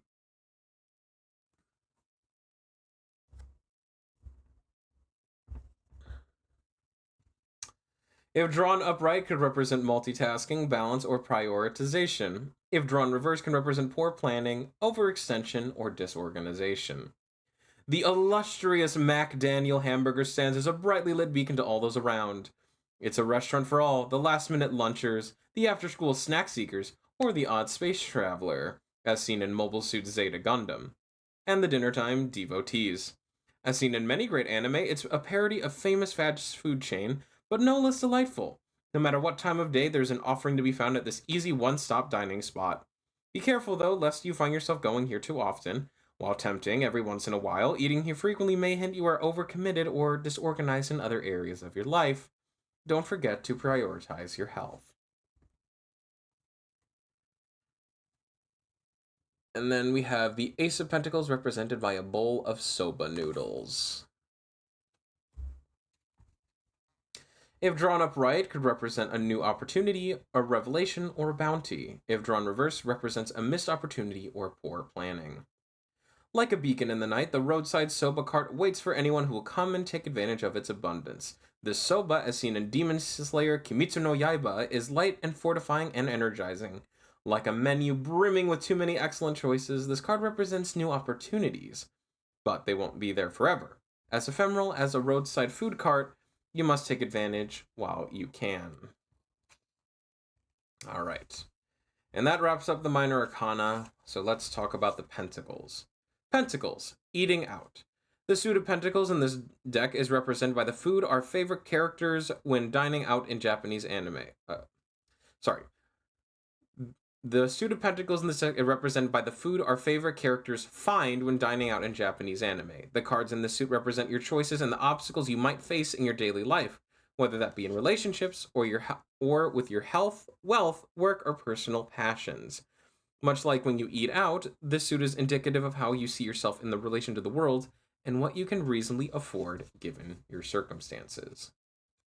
Alright, last but certainly not least, we'll be going over the major arcana. Let's see, is there a excerpt for the major arcana? No, you would just go right into the major arcana. Alright. First up. Let's see, I'm gonna eat the card. No. First up, the world, represented by a lovely bowl of ramen. If drawn upright, represents fulfillment, achievement, or harmonization. If drawn reverse, represents resolving unfinished business, procrastination, or quick fixes. You can't tell me what to... Hey, kid, you can't skate here. You can't tell me what to... Psh! Sorry. Ramen is a very special dish in anime. For Naruto, this meal is his world, almost literally. He eats it at every opportunity, but the best moments are when he shares a bowl with his teacher or friends after a job well done or for a celebratory moment. As Chika believes in Kaguya-sama love is war, the best bite of ramen is a spoonful that contains a little of everything: broth, noodles, meat, and toppings. In that view, ramen symbolizes being whole and complete. You've succeeded in what you set out to achieve, put everything in its proper place, and all is right in the world. If you haven't yet accomplished your goal, take care you don't slack off right at the end. You're almost done. What happened? It felt like 15 seconds passed in an instant. I don't know, Phoenix. I don't know what you mean. I don't know if you're doing a bit or like if something happened with stream. I went through quite a few cards, so it's been more than 15 seconds, I can tell you that.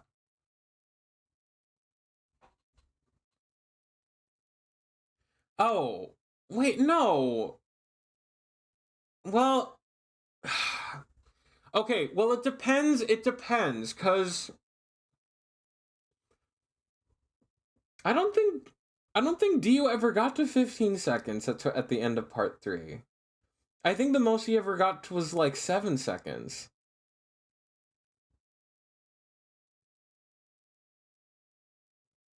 Really? No. Are you talking about Jotaro? I have to watch the finale of part 3 again. Okay, yeah. But then because he didn't use it forever until okay.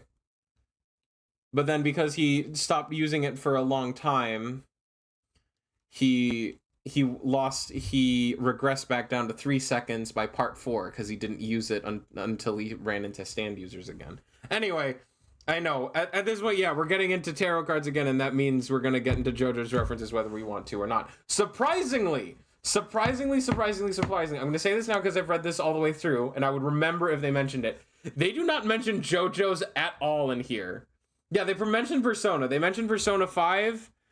They mentioned the Persona 5 animation, but then they do not mention JoJo at all in here, which makes me very upset.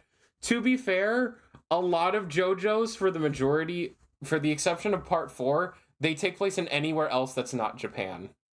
So I can understand.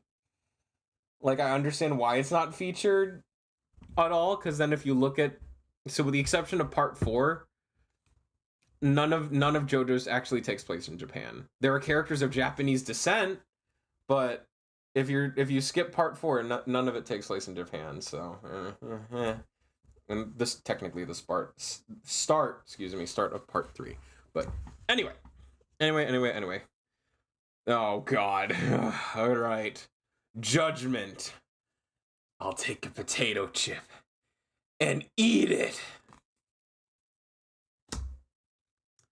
If drawn upright, represents evaluation, atonement, or divine guidance. If drawn reverse, it represents diminishing intuition, self-criticism, or lack of confidence. Like Light in Death Note, you are being called to a higher purpose, and it's time to act.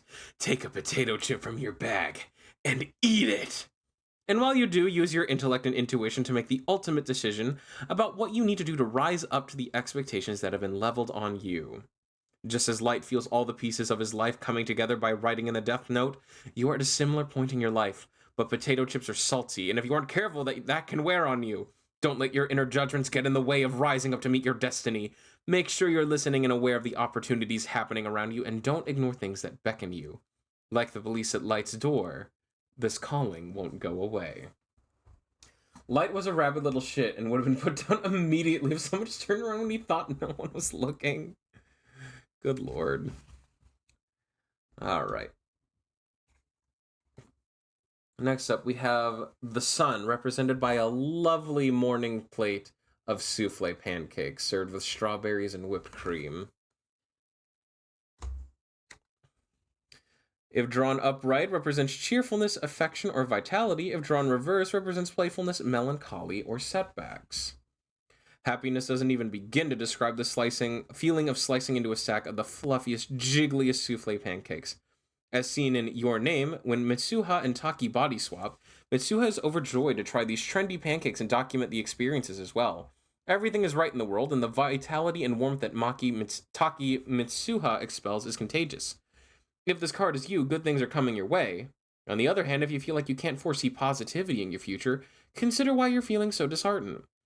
Have your souffle pancakes deflated, perhaps? Remember, setbacks are temporary, allowing yourself to be a child again. Escape your responsibilities for just a few hours and use that time to bounce back. Give me the pancakes. No. No. Bad.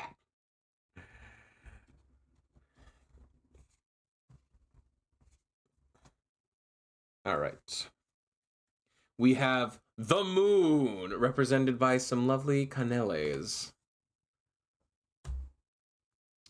If drawn upright, represents dread, worry, or instinct. If drawn reverse, represents letting go of fear, buried emotions, or inner turmoil. I will make you some pancakes. I don't know, Phoenix, do you think you could figure out fluffy souffle Japanese style pancakes? Driven by fear and confusion, Kosei from Your Lion April brings Canales to Kiori when he visits her in the hospital.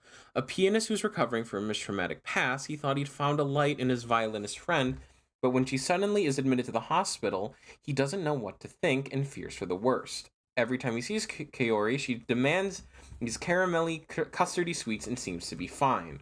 But her prolonged stay in the hospital is at odds with her energy. If you're in a similar position, confronted by a situation where you can't discern the truth, trust your intuition and confront those emotions that are dictating your actions, especially if you're trying to push them down. If you already know what drives these emotions and are working on them, you may be at the end of a period of fear in your life. Keep it up. If I have the ingredients and the tools, and to mouth. Why you say it like that? Why you say it like that?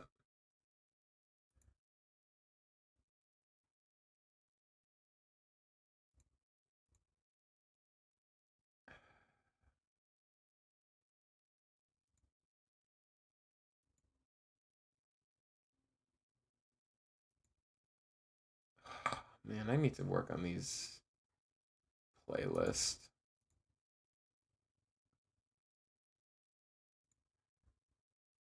Alright, sorry about that, chat. Okay. Vepper, I'm stealing. We are going to steal the moon! Are hats by that illusion, are the kobolds just minions? Is that what they are? They're just your minions?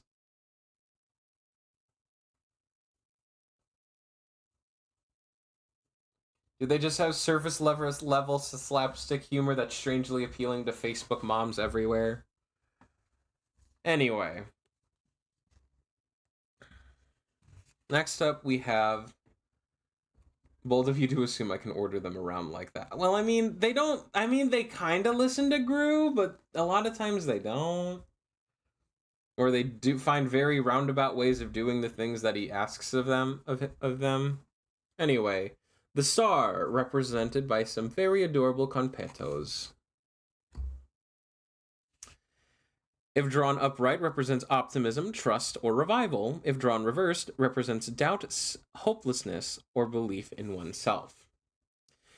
These crunchy candies are shaped like little stars. Conpeto are representative of renewed hope and act as a reprieve from trying times. Like the little soot balls in Spirited Away, who eat Conpeto for sustenance, you're powered now by your hopes and dreams for a better future, full of the knowledge that if you reach for the stars, you'll be able to grasp them. You finally have an understanding and appreciation for who you are as a person, a truth ingrained into the very core of your being. And that knowledge keeps you strong.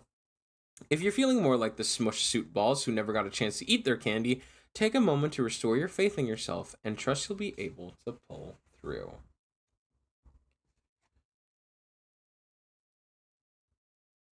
All right, next we have the tower, represented by a lovely cursed food sandwich.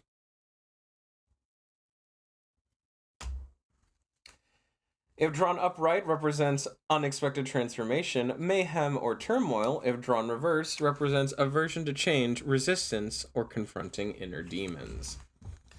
Chaos strikes just when you think you've done something amazing, the world is turned upside down. Nia, one of the main characters in Gurren Lagann, has cooked for the crew, and it looks absolutely rancid. You try to bite to be polite, and your worst fears come true with interest. Not only is the food bad, but you feel sure it's going to wreak havoc on your digestive system for the worst trip to the bathroom in your life. No matter how painful the process, you must submit to the destruction and get it out of your system. And if you do try to resist, well, the longer you'll be punished for your attempts to move against nature. Let it happen. Better out than in, you know? Next up, the devil from the Bible, represented by a lovely strawberry shortcake.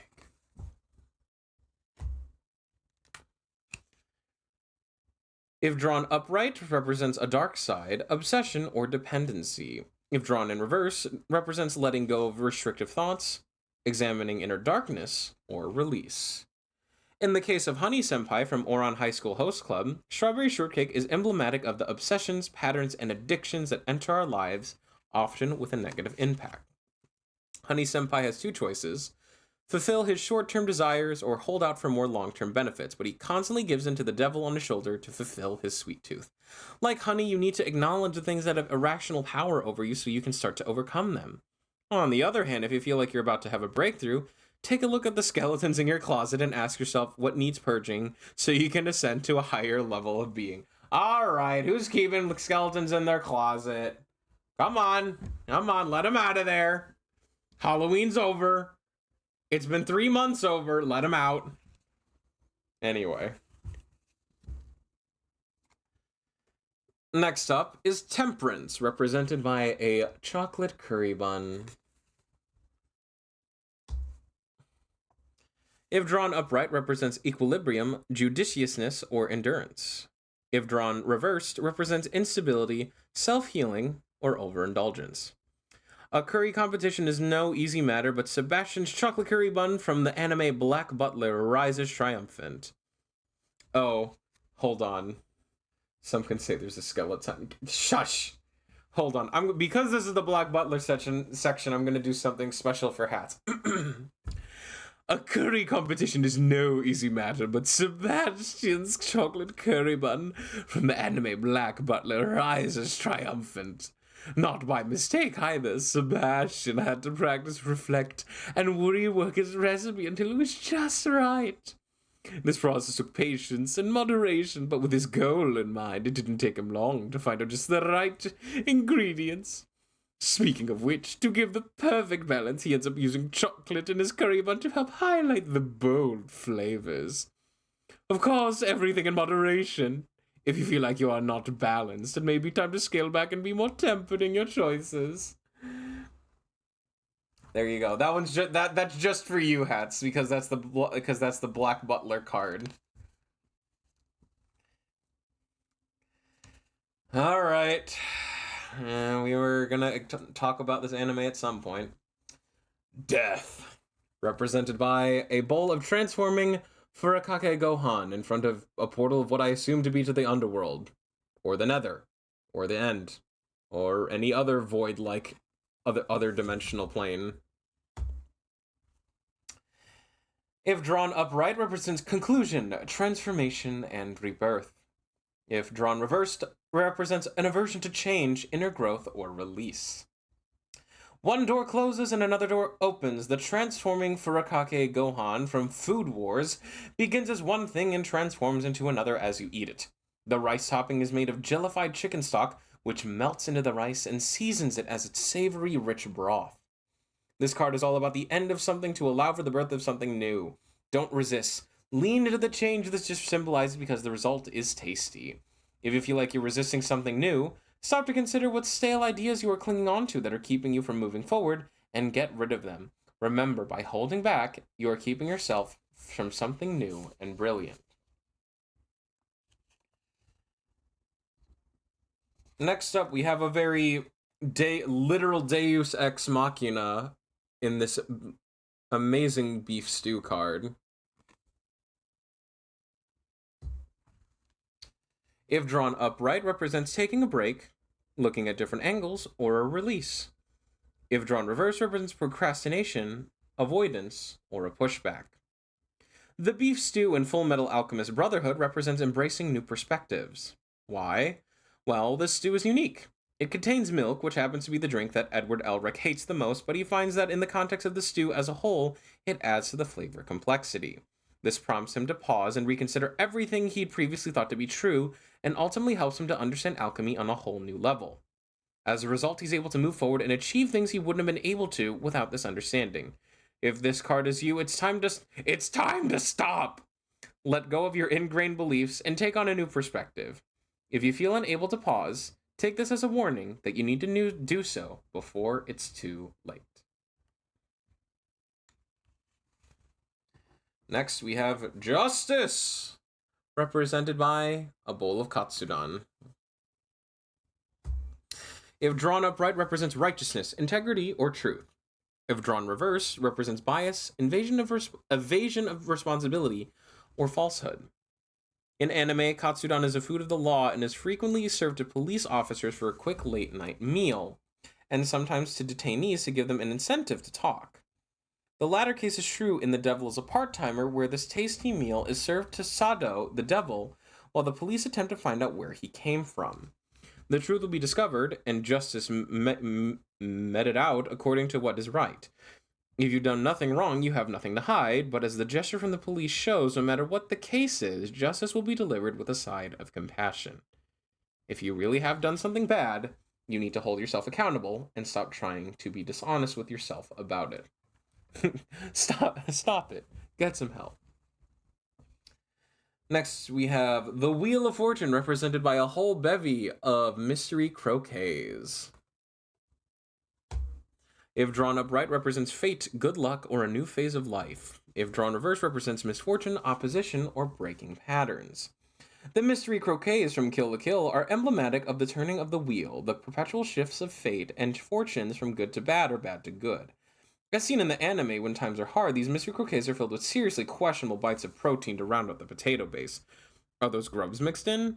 But as the tables turn and the goodwill of Mako's family pays off, fortunes improve and her family starts filling their mystery croquets with fancier fillings and gobbling them up in celebration of their good luck. If you feel like your croquets aren't getting any tastier, stop to consider what you can learn from your mistakes so you don't get in the situation again. Next up, some jerky in a lovely spirit forest. If drawn upright, represents introspection, solitude, or intuition. If drawn reverse, represents seclusion, reintegration, or disengagement. The jerky that Ashitaka eats in Princess Mononoke is truly symbolic of the soul-searching he contemplates as he recovers from his injuries after saving San from the humans. As he's slowly nursed back to health, he eats of this jerky and looks inward to try to understand how he can reconcile human desires with spiritual forces. This is a pivotal moment for him when he starts to realize that he must be the agent of compromise in the face of two forces set on destruction. Like him, it may be your time to retreat and look inward to reckon with your personal goals and change course if necessary. If you feel you've already been doing this, this may be a signal that it's time to reintegrate with the world at large and get out of your own head. Strength, represented by a meat on bone. If drawn upright, represents power, fearlessness, and authority. If drawn reverse, represents lethargy, insecurity, or inner fortitude. Meat on bone is the go-to meal for any protagonist looking to strengthen themselves or eat well in preparation for an upcoming battle. Luffy from One Piece is known for his love of this food, and he takes full advantage of the benefits meat on bone has to offer. This gives him deep inner strength and the confidence he needs to lead his Straw Hat Pirates to bigger and better successes. Best of all, the influence he has is enough to earn him loyalty from his crew. He doesn't need to use force to get them to do what he wants. If this card is you aren't feeling particularly confident, check in on yourself and take the steps you need to replenish your energy levels and regain confidence in yourself.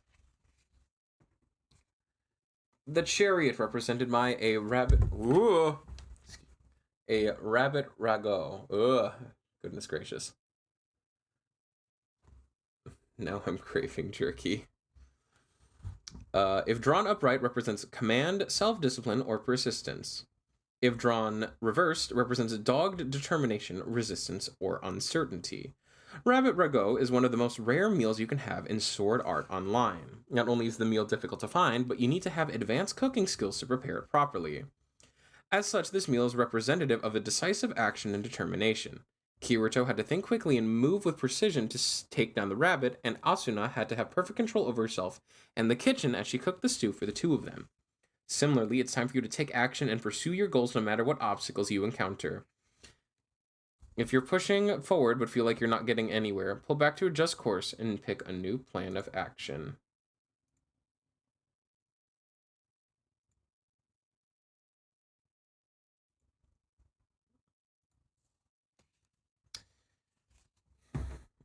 Of course, this would be very obvious. The lovers, represented by a box of Valentine's chocolates. If drawn upright, represents love, connections, and choice, or choice. If drawn reverse, could represent conflict, imbalance, or incompatibility. Valentine's Day chocolates, especially in anime, is a risky business. With the presentation of this sweet to a crush, you balance on the edge between success or failure, which is a scary place to be. If you're like Sakura from Cardcaptor Sakura, who values her friends and family above all else, the choice is clear.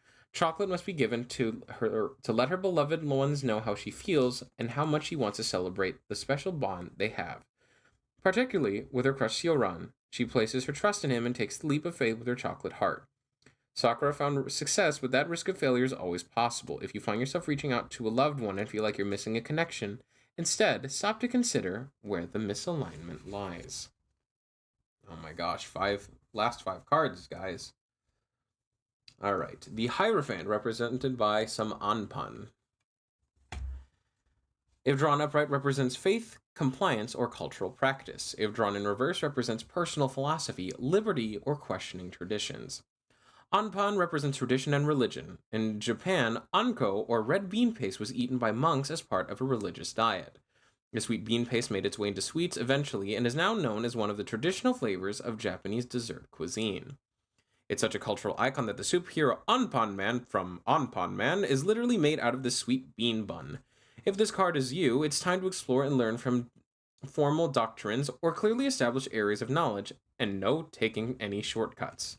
This classic bun is classic for a reason. If you aren't interested in following tradition, ask yourself what it is about these institutions that you want to question and why you're feeling this way.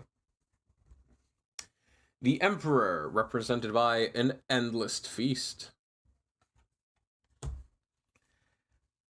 If drawn upright, represents masculinity, institution, or a mentor. If drawn reverse, represents oppression, micromanagement, or rigidity. The Endless Feast is one that can only be ordered by a truly powerful authority figure. This figure, like No Face from Spirited Away, has the wealth to supply all with what they need to survive, and the generosity to share what they have with others. No one goes unnoticed, they give with a fair hand. Like the leadership of this figure, the Endless Feast has something for everyone, and all can find solace in its offerings, but the Endless Feast can come with some challenges. If you're the one supplying the feast, make sure you aren't misusing your power. This feast should come from a place of provision and structure, not because you seek to control or dominate others. Last three, chat. The Empress, represented by a herring and pumpkin pie. If drawn upright, represents femininity, the natural world, or prosperity. If drawn reversed, represents a lack of inspiration, leaning on others, or personal replenishment. Herring and pumpkin pie are hearty, wholesome, and filling. As depicted in Kiki's delivery service, this is a dish of abundance, taking advantage of the offerings from both the earth and the sea. Its presentation is beautiful and is meticulously decorated to invite the eater in, nourishing with every bite. Like the dish, this card invites you to lean into your feminine energy. Femininity in what it encompasses is unique to all individuals, but it can be boiled down to two key ideas. Either take some time to share a piece of your metaphorical pie with others to lift them up and nurture, or if giving at this moment sounds daunting, it may be necessary to turn that grace back on yourself to replenish your own well. Save the pie for yourself and enjoy every bite. I want to try that pie, though as a kid I always thought they called it hairy pie. It left me a little confused. Alright, next, the High Priestess, represented by a heart bento. If drawn upright, represents instinct, divine understanding, or a hidden mind. If drawn reverse, represents secrets, lacking instinct, or isolation. The heart bento seen in many anime is often made and gifted to those who wish to share their most sacred feelings with others. This is certainly the case in Revolutionary Girl Utena, when Wakaba shares this bento with her best friend Utena. Wakaba, perhaps without her not knowing it, has tapped into the knowledge deep within her soul, so that her love for and friendship with Utena is unshakable, as symbolized by the heart in the bento. Her intuition guided her to make this lunch, and that's what you must do too. Allow yourself to trust what your gut is telling you. If you feel like you're being swayed in the opinions and views of others, take a moment to reconnect with yourself. What shape does your bento take in the heart of your hearts? Oh, I forgot 0 was a card, so now we're on the last 2. The Magician, represented by a rustic breakfast. If drawn upright, represents materialization, ingenuity, or inspired movements. If drawn reverse, represents exploitation, lack of foresight, or latent potential. Like magic, the rustic breakfast appears ready to eat at the capable hands of Sophie and Howl, and with the fiery help of Calcifer and Howl's moving castle. As the ultimate master of manifestation, this card is all about making things appear or happen out of thin air. But for the cooks here, it's not really thin air. Howl had the ingredients all along. All that was left was Sophie's intuition, or initiative. If you're struggling to realize your goals, it may be that you're not sure yet of your ingredients.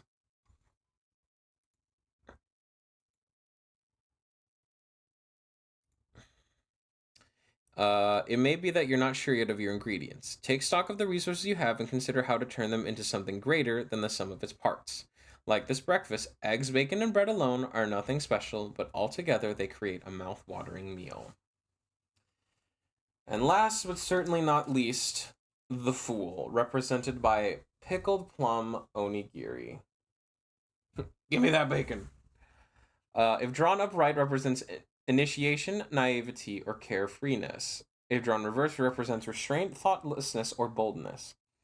The pickled plum onigiri is a humble snack, but it's filled with promise. As seen in Fruits Basket, the onigiri symbolizes the main character, Toru, and much like a rice ball in a fruit basket, she doesn't fit in with everyone else. Nevertheless, she charges forward with each new adventure in pursuit of her dreams, even if she doesn't really know what's going to happen.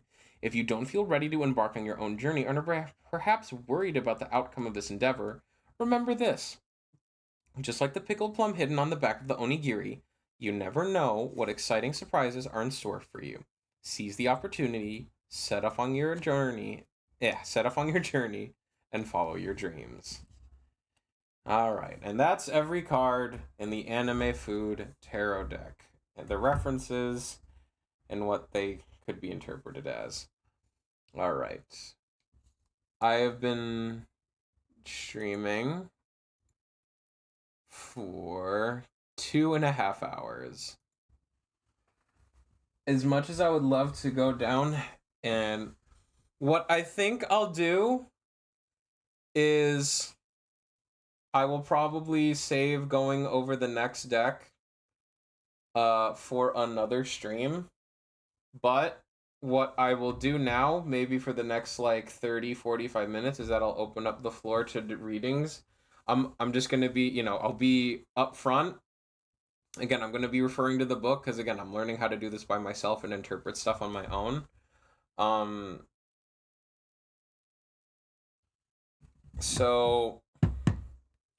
But then when I do this again, so when I go over the next deck that I look at, when I switch over to readings, what I will do is that when I ask, I'll open up to doing either or of the decks. So today we're only just gonna do the food deck, but then when the next time I do this, I can ask whoever wants a reading, you can pick whatever decks that I've gone over already in the past. So this would be the first reading. Okay.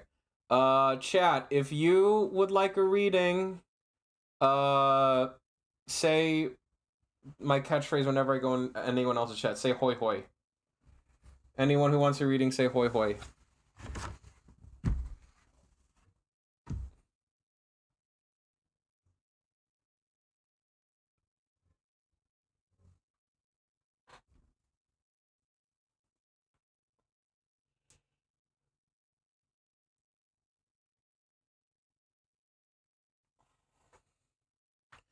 All right. I am going to. Okay. I'm gonna take another short break again. And this time, when I run an ad, I think I'll make sure to actually run an ad. If anyone else wants a reading, please say hoi in chat.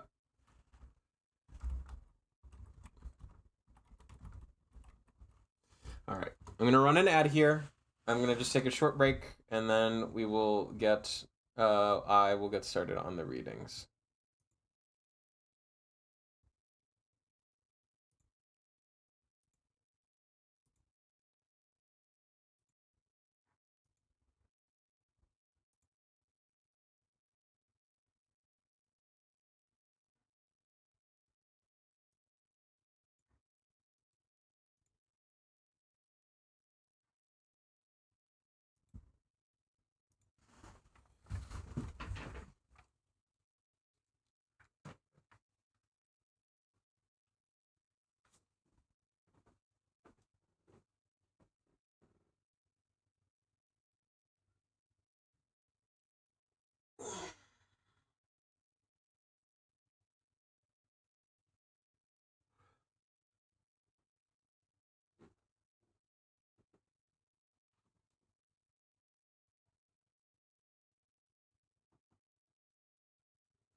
Okay, so it looks like it's just gonna be Hats and Phoenix for right now.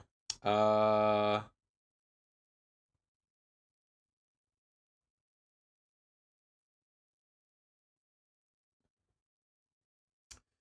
Okay, Hats and Feeny, I'm thinking of a number between 1 and 20. Go.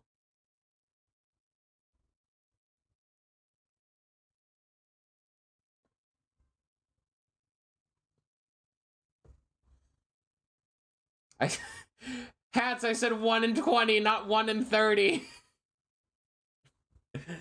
In any case, it was 11, so Phoenix gets to go first. Alright. It's been a hot minute since I did these. The last time I attempted to do something like this was all the way back in high school. Widow baby Vesper. Alright, let me read. Alright. Okay, we're gonna just do the 3-card one, so that's, I feel like that's a nice middle road one. This 3-card spread is a little more well balanced, much like the set meal you get at a cafe, restaurant, or inn. Traditionally, a set meal that consists of a set of dishes, for example, a main dish, rice or side salad, soup, and a drink, or drink and sweet treat, and much like this filling meal, will give you a more well-rounded and complete look at how to handle or address the question or situation you have. This is a great spread to work when you want to examine the past, present, and future of a problem or ongoing project, or you can use the spread to look at what the cards say about a situation, the action you need to take, and the possible outcome. All right, Feeny, and by extension Hat. So you guys, so think about a question or a situation that you want observed. So you can either ask me a question that you want to understand about your future, that you want the cards to figure out.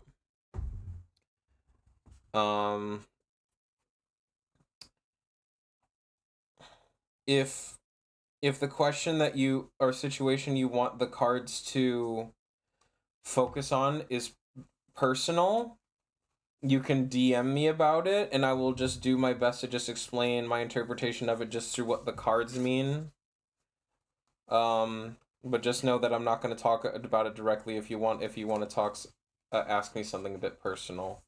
Otherwise, if it's something you're comfortable typing in chat, that is okay too. Whatever you want to ask. So a question or situation that you want clarification for.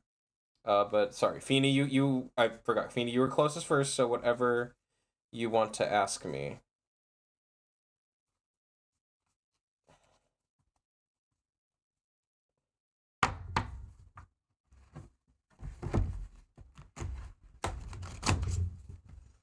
I'm really bad at shuffling cards. That was really bad. I never learned. How is my financial wealth going to look this year? Oh my god, my cousin is actually really good at shuffling poker cards, and I'm so jealous of them. They make it look so easy. I was gonna say, although tarot cards are typically, they're like this, where they're like a lot thicker and not easily shuffleable.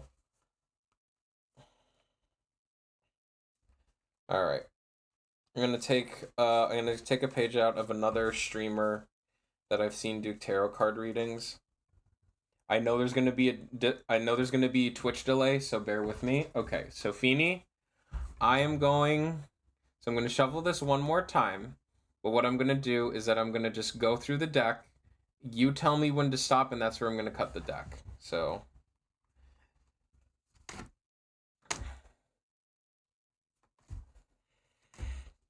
just say stop and chat when it's a good point.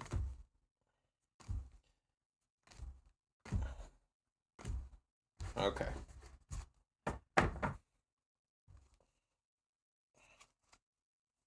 All right. Okay, I feel that is sufficiently shuffled as best as I can, I think. All right.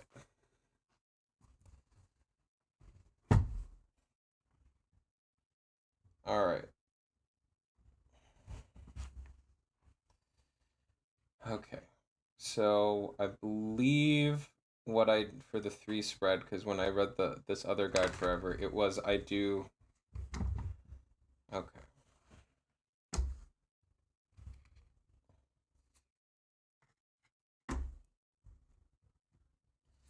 All right. All right. So, what you're asking is, how is your financial wealth going to look for this year? Okay. So the first card we're looking at, so it's past, present, and future. So I again, I understand, especially in this age, a lot of people say don't focus on the past, but I think it's also good just to kind of look where you're coming from and where like you're going to end up. So first we're starting with the past. So where you're coming from. So you get the Seven of Cups, the melon pawn.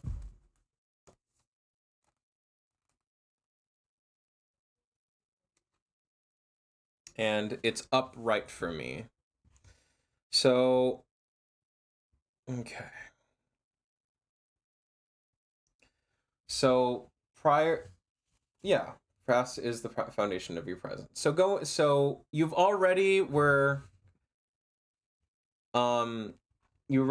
were already having high hopes, um, about how your financial situation was going to look about already prior to going into this.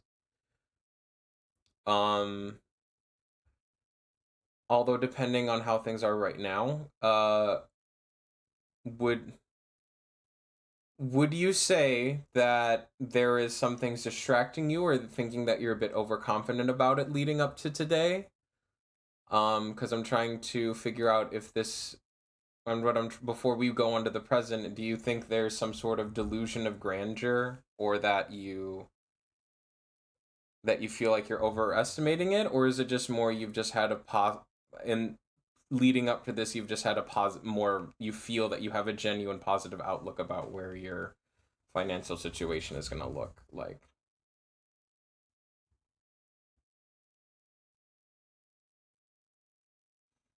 So from your perspective, you feel like leading up to this moment, things have been hopeful, but you're still, in your mind, you feel like leading up to this, you're being still realistic about it. Okay.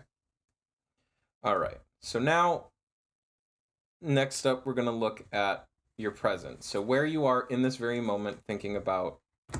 So we have the Eight of Wands, the Tamogoyaki. Okay.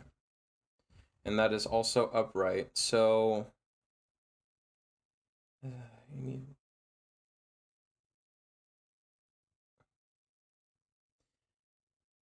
Let's see. We have two. Okay. So as of considering stuff we talked about, I don't want to get into again personal stuff on stream.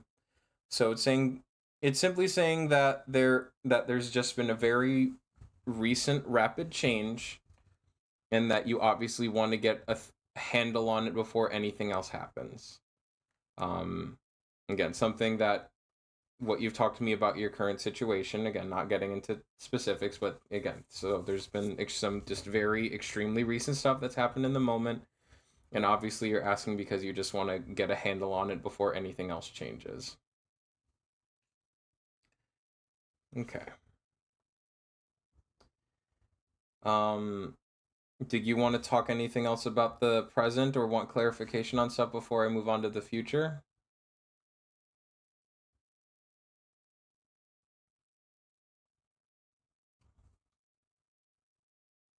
We can go future. Okay. So, current outlook, Nine of Wands, the Friend's Mystery Bento. Also upright.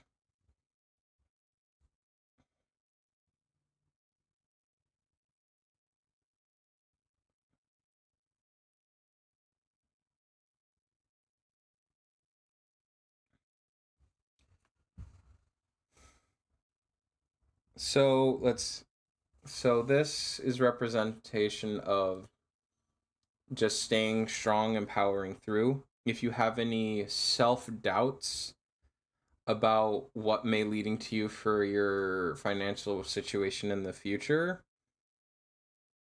there might be things that may seem off, or things that might seem that like things aren't going properly your way, but you just need to stay the course, and trust what is happening right now and leading to your future is going to get you to the situation you're looking for.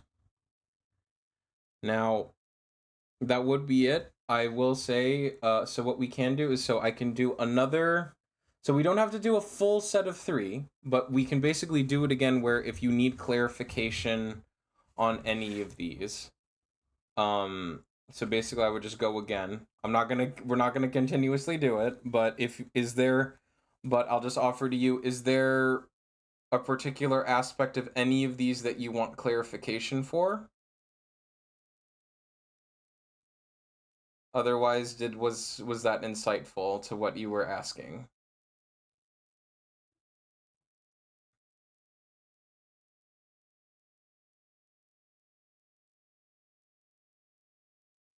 It's actually been relatively accurate, yeah. Okay, good.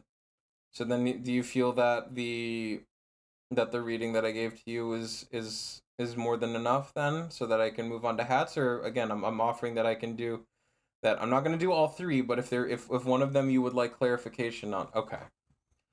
That's fine. All right, hats. Are you still with us in chat here now that Feeny is done with her turn and her reading?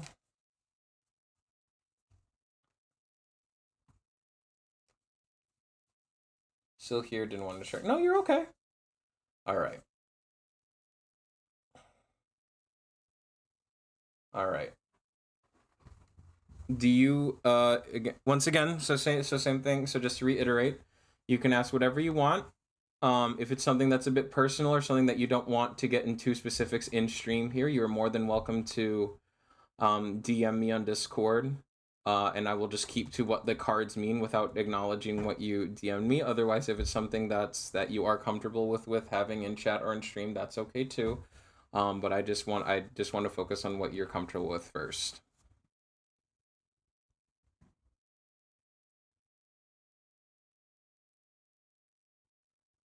Okay. All right. So let me just go through a couple shuffles here. So is someone going to hire you soon?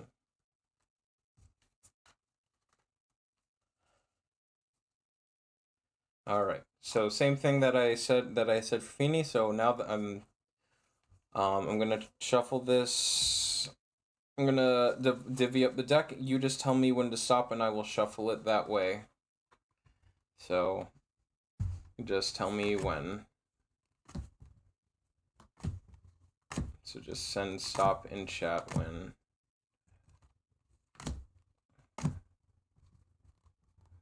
Yeah. That's the thing with that new card feels that they like to stick together.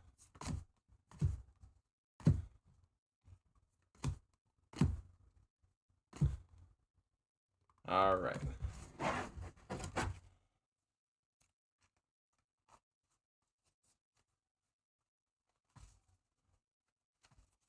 Okay. Okay. So is someone going to hire hats?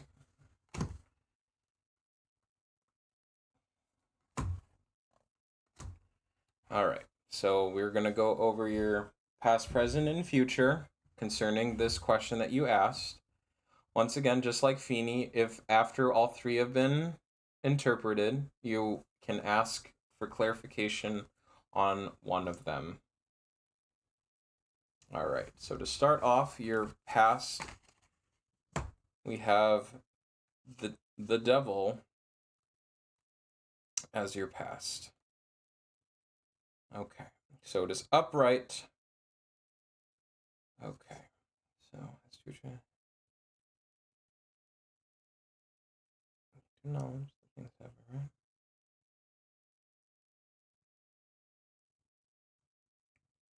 Okay. So I can very much, as someone who also struggled with having employment for a good while, and looking at this card as interpretation, I understand the job market is a hellscape. It's a pain in the ass. It is a broken system. But you need to look at that, and if it's intimidating, it's scary, it's daunting, it looks like pun intended, the cards are stacked against you, you're just gonna have to power through. So this is in your past. So this is leading up to it, and I know you a little while ago you talked about opportunity, so I would hope that leading up you were really holding out for that opportunity that you were discussing with your community before. Again, I'm still holding out for you. I didn't get any. I don't remember checking for updates on that situation, but we'll not get into that because we want to focus on the question you're asking. But yeah, so right now, so leading up before asking this question, that you're just sort of powering through what seems like odds stacked against you, and you just need to power through to get the answers that you're looking for.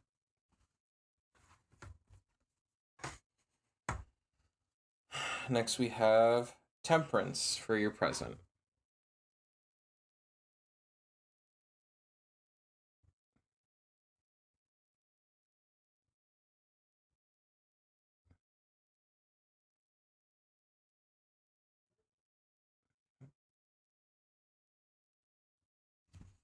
So currently at this time, in asking this question, you are remaining vigilant, you're remaining patient.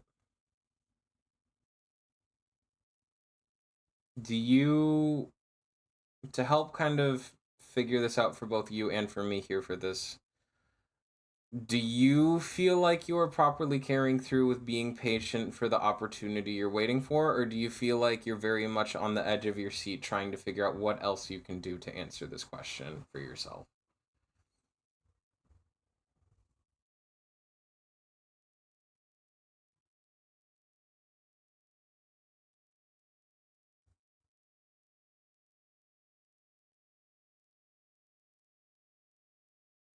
So I guess in relation to your very much on the edge of my seat after being patient for a lot of opportunities, I feel that. I feel that a lot. I think with in relation to your past card where you're feeling a lot of stuff is stacked against you leading up to your present, I think that does kind of reinforce that you're trying really hard to push through all the things that are pushing you away, pushing you down. So trying to find that normalcy, trying to endure and hope that things will recenter again is a lot. It is definitely a trial and something to push through. So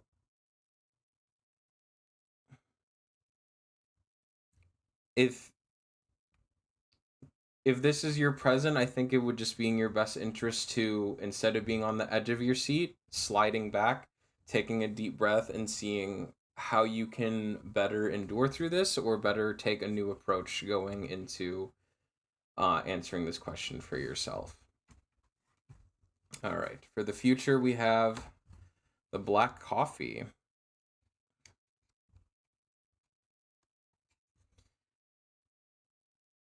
With it every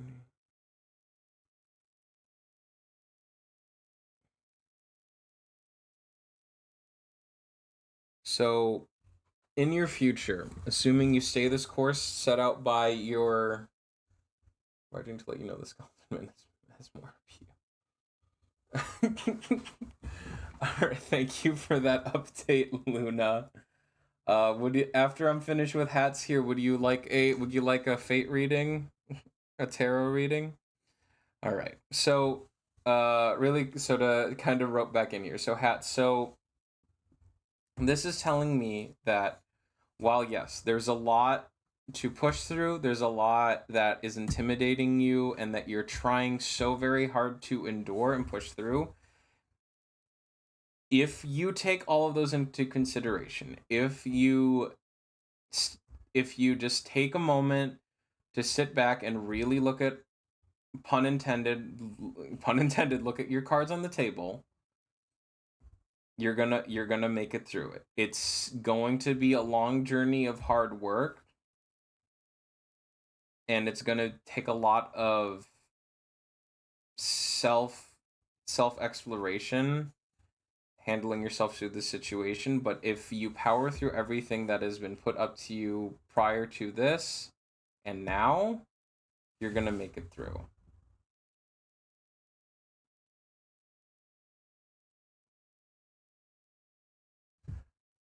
But you need to understand what's really important. So don't just assume that every single aspect is a problem that needs to be acknowledged. Just look at the entire situation and say, like, what are the key bullet points that I personally believe will lead me to the answer I'm looking for. And I think with that, that finishes up your thing there. Would you like one more card to clarify any of the three here?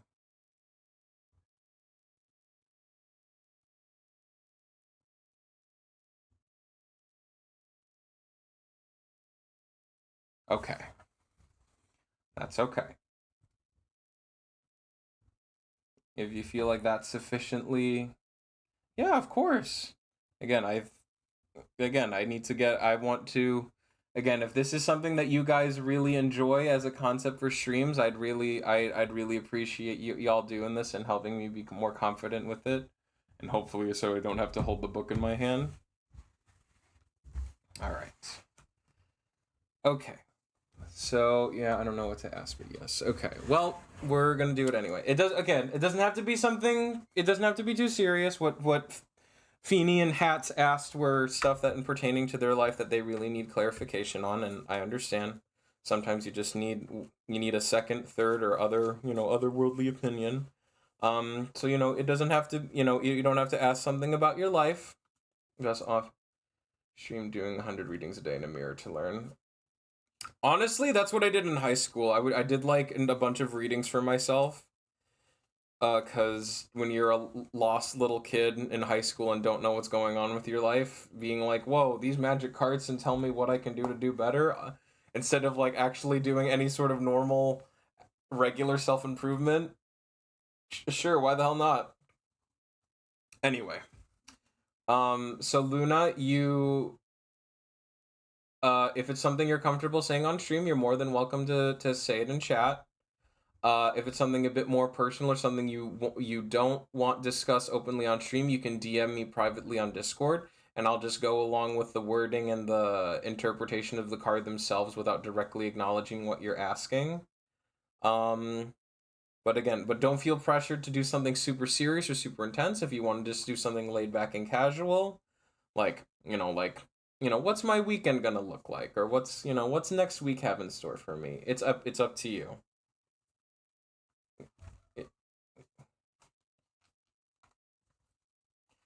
It is 110% up to you, whatever you want to ask.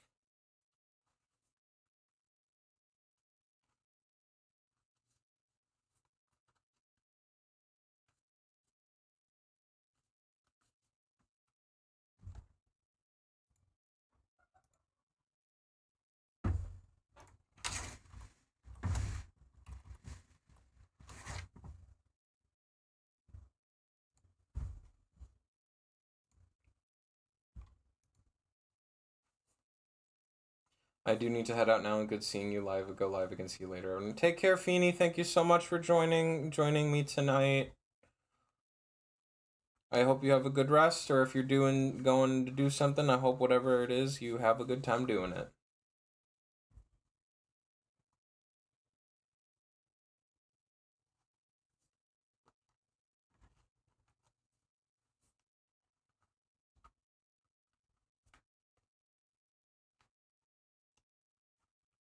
And while we're waiting for Luna to respond, if anyone else in chat also wants to, would anyone else like to get in line for a reading? Or thank you, Hats, for the hydrate. I'll absolutely do that now while I wait.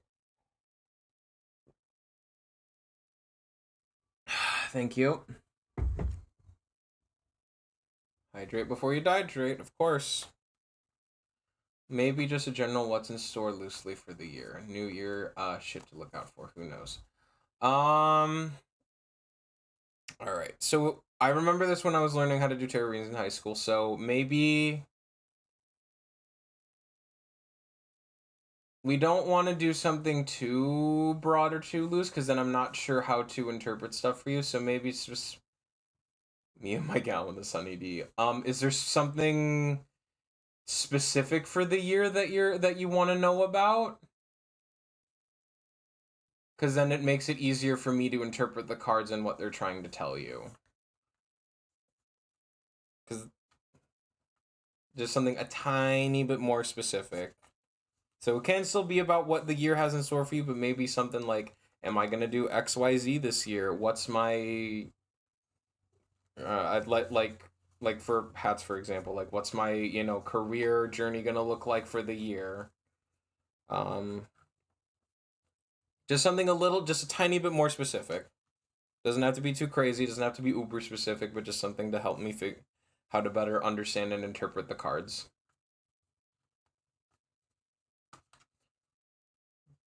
OMG, does gender happen this year? You know what? Sure. We'll go with we'll go with it. All right.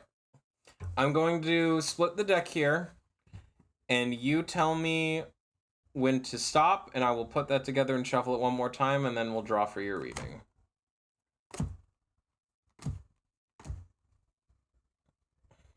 Ah, the cards can stop getting stuck to one another.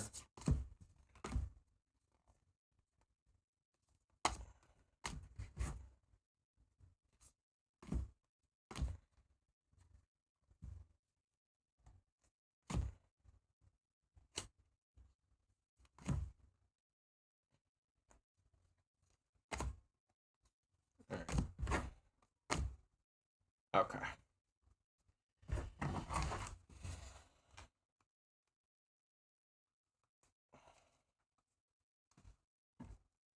All right.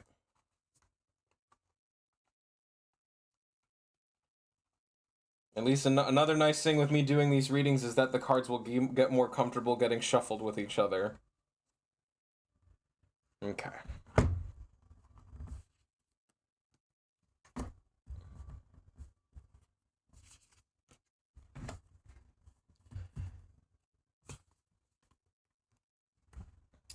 All right.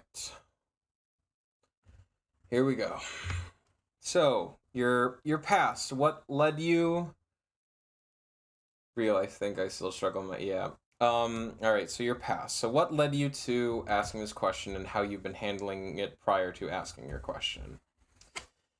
Okay, 10 of Cups, the Pisamon. Okay.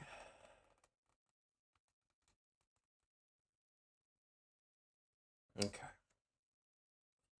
So that's upright.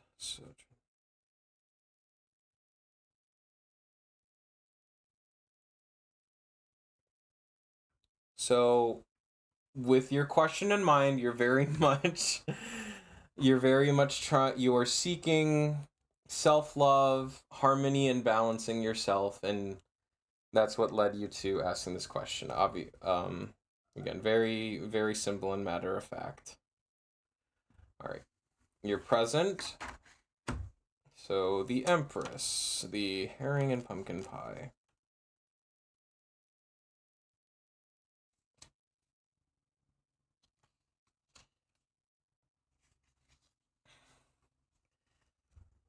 Um,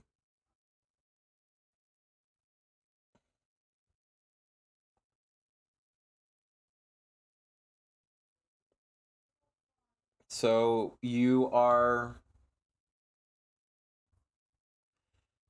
trying to normalize this question that you're asking for yourself. You're trying to be more comfortable in the moment, opening up to close friends and family about what your gender means for you this coming year. Um so and that's good. So taking into what the card represents for your past is that, like, okay, I see that I'm still trying to find that balance. I'm still trying to find that equilibrium within myself. I think it's best that I need to be open with it as much as possible, and I want to tell people that are close to me, people that I trust, so that way I can better understand how that affects the people around me, the world around me.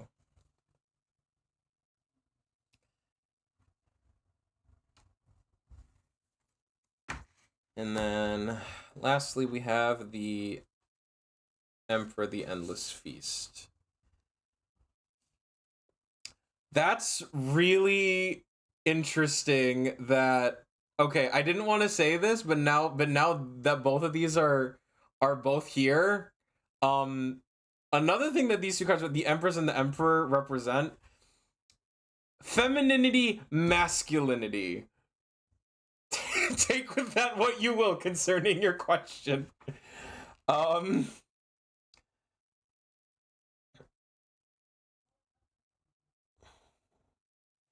So, okay,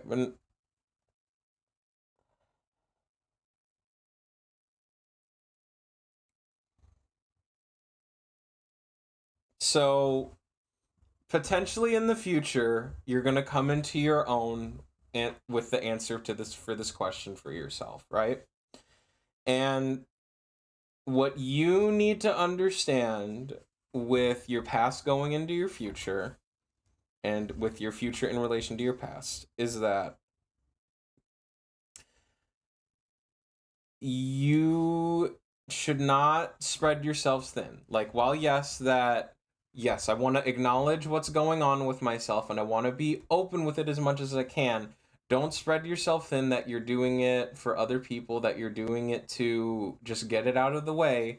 When you're going to find the answer to this question when you feel like everything's sliding into place, not because you're putting yourself out there, not because you're broadcasting, but because you took the time to realize you acknowledge the situation, you're telling people about the situation, and then everything slides into place so you can get the answer that you're looking for.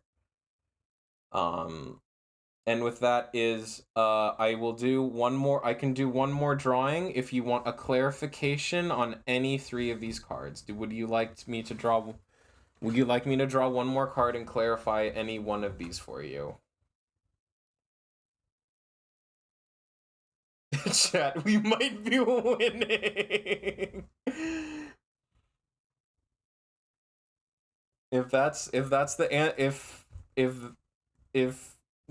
If you're happy with the journey to that answer, okay, cool. I'm happy for you. I'm happy for you. All right.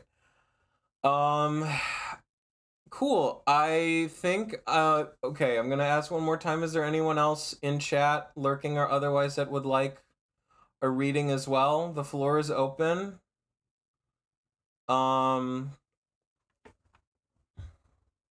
Otherwise, I might just talk about some general housekeeping that I'm trying to get done, goals for the next couple months, things like that. I apologize that I'm not. Oh, I forgot to. I keep forgetting. I put all over the Discords and then I always forget to post on Blue Sky. Oh, be more proactive about that. Okay.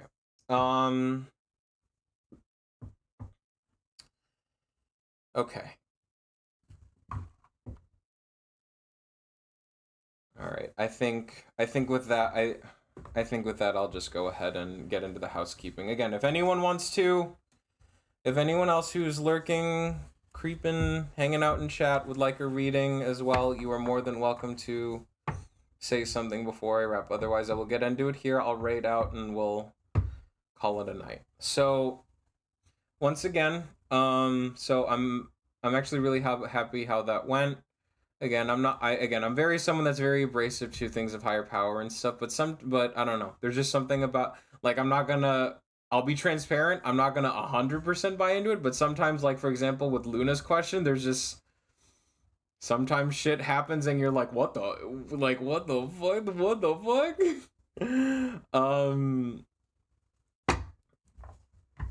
So I'm actually really happy how today went. Thank you so much for welcoming me into the new year and choosing me to help you welcome you into the new year. If this was your first stream to check out, I know it's been 4 days, so I'm sure some of y'all have already been a couple streams leading up to now, but thank you for spending time with me here to do this silly little obsession that I'm deciding to do. So that was so again, anime food tarot. So the next time that I decide to do this, if I'm not gaming, I will either do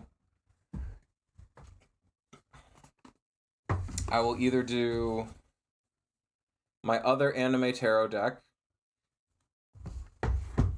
or the Dungeons and Dragons tarot deck, or if I find it, the like classic.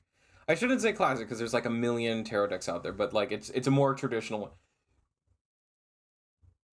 Excuse me.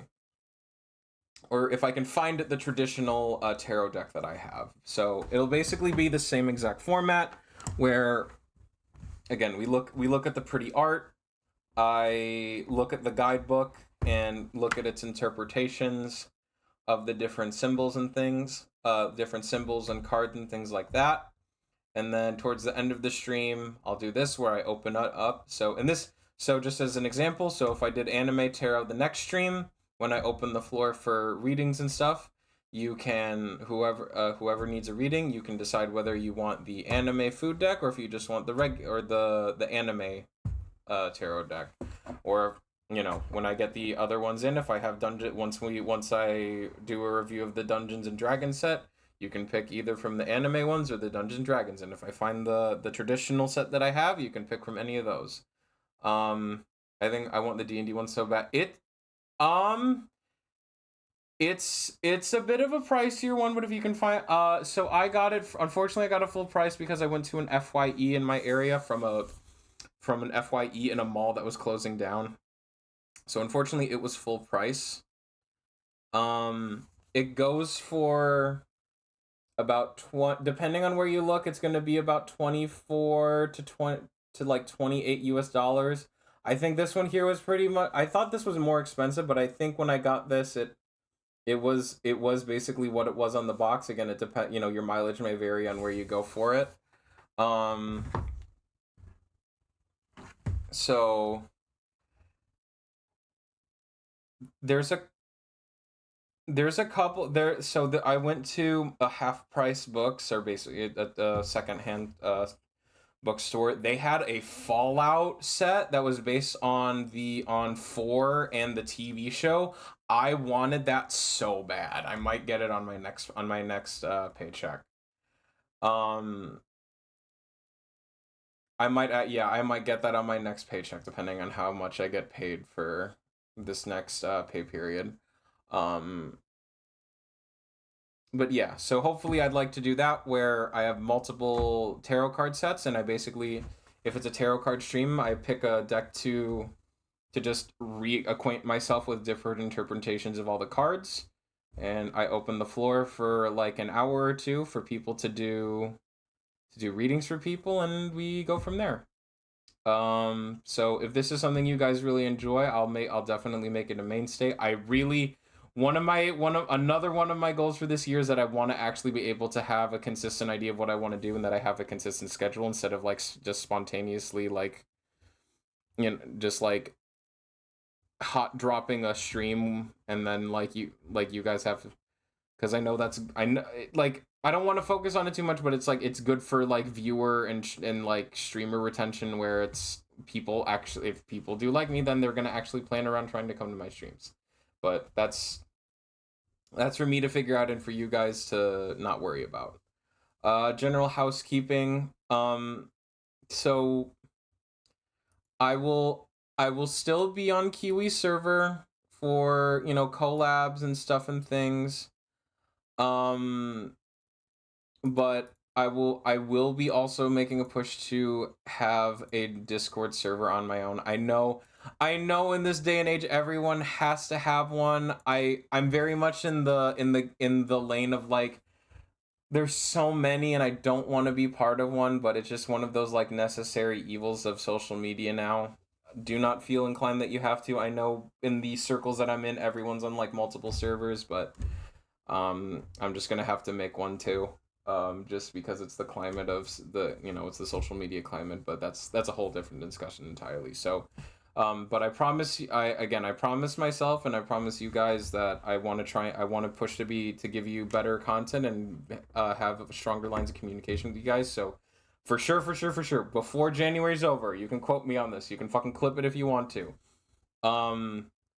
The Twitter revamp. So instead of my personal Twitter, it's actually a proper Vest Valcor VTuber Twitter. My coffee, maybe not commissions yet, but it just opened so you guys can properly donate to me in other ways if you see fit. Throne, I want to get stuff on my throne. Again, just another way for you guys to give back to me. Again, if you see fit, and on top of that, if you guys are in a comfortable situation, do so. Do not feel pressured to. Discord. I want to have the Discord up and running. It will most likely, again, because I'm already so used to being on so many other Discord servers, as y'all may know already.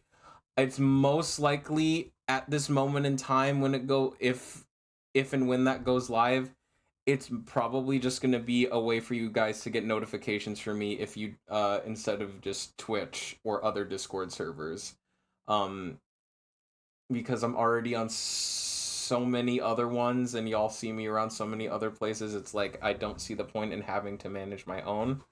And then because there's a lot of social media stuff going on, will most likely need a mod team. I would very much appreciate if you guys feel comfortable with it. If you guys would like to be on my mod team, I'd rather it be community run and people that are close to me that I trust. If there are people that you would like to recommend to me, I would love to get in talks with them so we can figure out logistics for stuff like that. But I think that's it for the future. So tarot card streams, absolutely, I would love to push to being more of a common and regular occurrence, and getting all my new socials in order. Hopefully, I would like to aim for maybe not end of January, but end of February once I get a handle on things, especially some projects that I want to get a jump start on.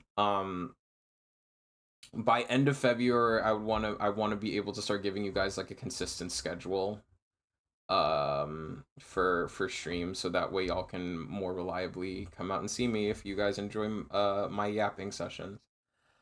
But with that, I think that's pretty much it. Thank you so much for, once again, I appreciate every single one of y'all's support through everything that's been happening with me and everybody. I hope that 2025 we can put some of the stuff that's happened this last year behind us, and that we can push forward for, again, I'd like to just make sure that we have a tight, strong knit community, and that we can just continue having a fun time. I don't want to get all mushy gushy because then I'm just gonna cry. I just give 2024 one time, screw you, yeah. All right, let me figure out who to raid here. I'm gonna stop the music here because I need to figure out. Let's see.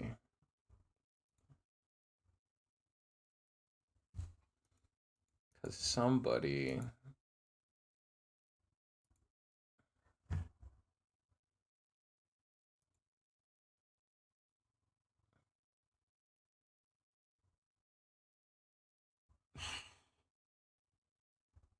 Yeah. Yeah. Well, that was a no-brainer. All right. Okay, gang. So I am going to raid into, and although this is not the model that she gave me, I am going to be raiding into my wonderful VTuber mama cryptid_Rika. They're trying out a game named Sword. It looks like a really weird surrealist like horror puzzle game. It looks a co-op horror puzzle game. It looks like. If you are not keeping up on the social media circles, what Rika is doing, She is also very much getting involved in a lot of huge projects and things to the start of her year, which honestly looks super fantastic and I'm super excited for. Very recently announced that she's part of the first generation of a new VTuber group called VSins. I know leading up in the past couple months, some new smaller indie VTuber groups have exactly not had the best reputation, so I'm holding out for the best that the people behind this project are not going to be scumbags to her, and that this is actually a good project. But that's a whole different discussion. But thank you so much, guys, for being here with me. I'm gonna send you on over to Rika's way. Thank you so much again for joining me, Ves Valcor, the Dragon Fairy VTuber, on another daring flight of fancy.